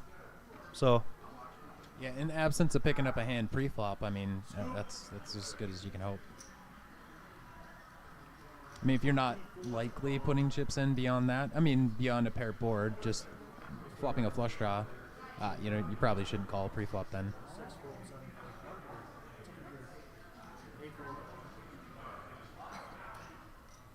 9 raised to 55. 10 fold.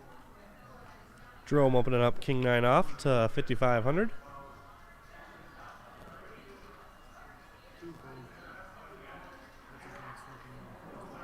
Folds all around the big blind. He's going to lay it down, and Jerome's going to pick up another set of blinds. So that's second hand. That is hand number 2. I'm not sure if that queen deuce of diamonds or 3s ended up counting or not.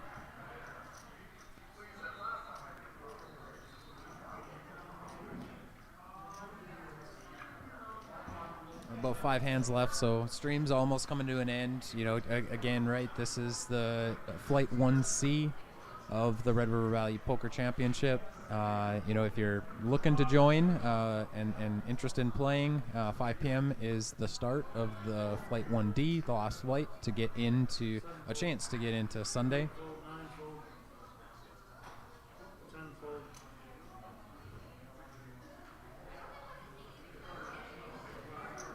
1 raised to 55. 2 fold. 5 goes all. Thank you for the shout out, Chase. Hopefully we're keeping it entertaining for the people that are listening here. It's our first time, or I guess our second shift on the first time. So be patient with us as we're working through trying to make sure we can give you guys the best information possible. It looks like some action going on here. Yeah, Tim finds a hand. He finds 10s, shoves his roughly 10 big blinds in with, and Sam called with, Sam opened. Sam opened, Tim jammed, Sam called. And looks like Sam ends up taking the pot.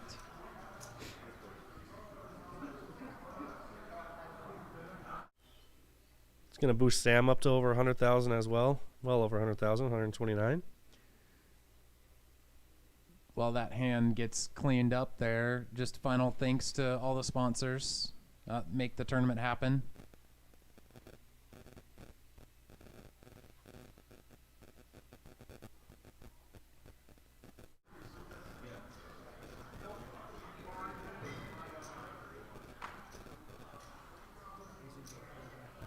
On top of that, Flight 1D at 5 p.m. we have the Bomb Pot tournament, like we've mentioned a few times on the broadcast. That starts at 7:30. Registration at 7. 110 is the buy-in there. Up to 2 rebuys. Then later on, I'm sure, as the tables break down and as they'll post a list for Survivor. So essentially, put your dollars in, and you can effectively play cash game through the Survivor tournament. Eric opens up ace-10 off to 6,000. Holds all around the big blind, and there's a pass, and nice quick 6K pickup here for him.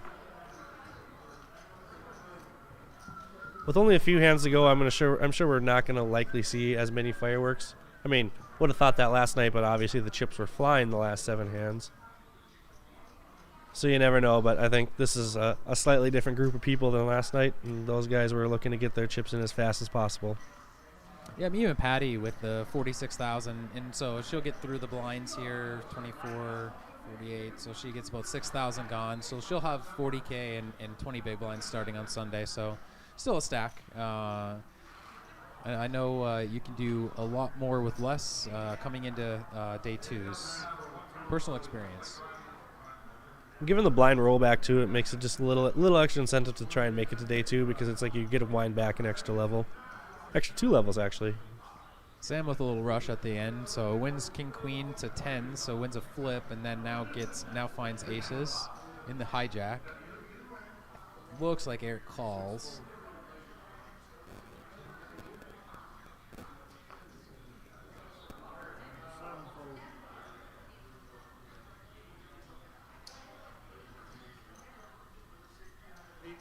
Could we get like a... I root for action always. I never root for anyone in particular. So yeah, I'd love to see like a Jack 10 of diamonds. Just let some fireworks come out here. All right. That's something. Yeah. I'd rather be in a coin flip situation, because as I said, I don't want anyone in particular to lose. I just want to see chaos. I root for chaos more than anything else. Quick bet, quick call. Go to the turn. Very, very bad turn card for Eric and his chances of attempting to win this pot. Yep, he's down to 2 outs only. If I'm Sam, I'm just going to bet. Eric's going to probably call. Probably go on the smaller side to 12, 13. Is that 17 or? Yeah, 17,000. Quick call. So here, on any safe river, I'm going to be betting a decent chunk here. I think 10's a pretty good river. I don't think Eric's going to have 7-8 that often. I'd elect for, 27 to 35,000. What if Eric jams? If Eric jam, it'd be a good jam. It'd be a pretty crazy jam. Instead, it goes check. I was gonna say, as opposed to that, if I didn't think that I was gonna call Eric's jam, I might just check and hope that Eric tried to fire off the pot. But he has too much, too much equity in the hand to try to get blown off the 9. I just don't know if there's many people that are capable of just jamming air there. Well, you'd have been effectively turning the 9 into a bluff, but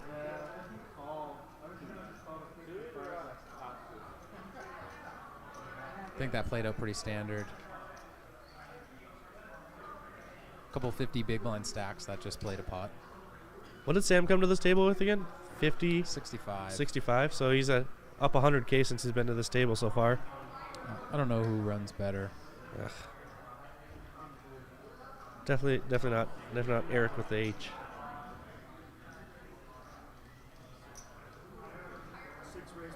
I think I lost count. This is probably 5 or 6. Hand 5 or 6. These hands are flying, so I can't imagine it's going to be too much longer. Josh opens up to 6,000 with ace-5 off. Jerome with a defendable hand here. Looks like he is going to defend it with king-queen off. Heads up to the flop. King 8-4 all spades, so Josh didn't get a piece of that one. Jerome did. Looks like Jerome's leading out, and I cannot imagine Josh can continue. I like that. I mean, Josh probably checks back off and on the 3-spade board there, unless he had one. And I guess, kind of leading there just kind of asserts you in the lead for the hand.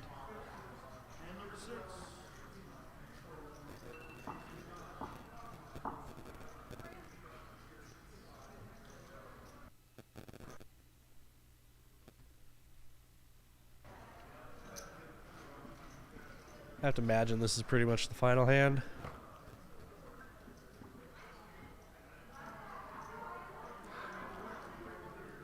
I'm not sure current count. No one's come back here to mention it. We got 7 here. 7. So I see another table in the background there. So at least 2 tables. Probably at least 16 to 18. Or 16 maybe. 15, 16. Another table probably low 20s. I believe Sam. I think action's already all the way back to their side of the table here. Yep, I think he quickly folded. Holds the weight in the cutoff with ace-9 suited. Easy chance for him to go to 5,500, which is what he did. I think you get Patty and Jerome to fold a lot of their hands, and then playing a pot with the big stack, but he decides to want to keep his chips there. It's probably the last hand, I think. I think they just said the next one's the last hand of the night, so we got one more to go still. You want to go red or black for $5? On the flop? Yeah. You pick. I'll take black. All right.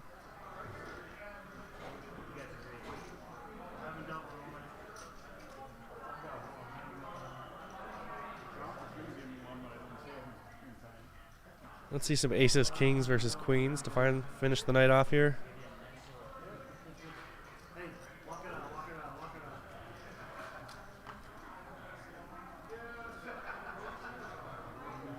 Eric just folds the king 10 off, just taking a stack today too. We need at least 2 people to get to the flop. Just maybe complete the small blind, check the big blind. Patty just taking herself today too. No worries in the world here.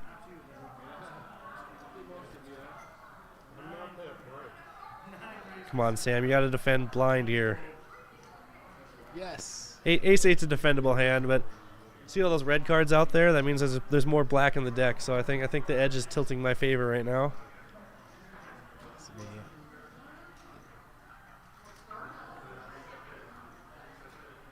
Oh, I thought maybe he was gonna reach for a 3-bet chip just for the fun of it here. Ace of diamond, queen of spades, and then 5 of hearts.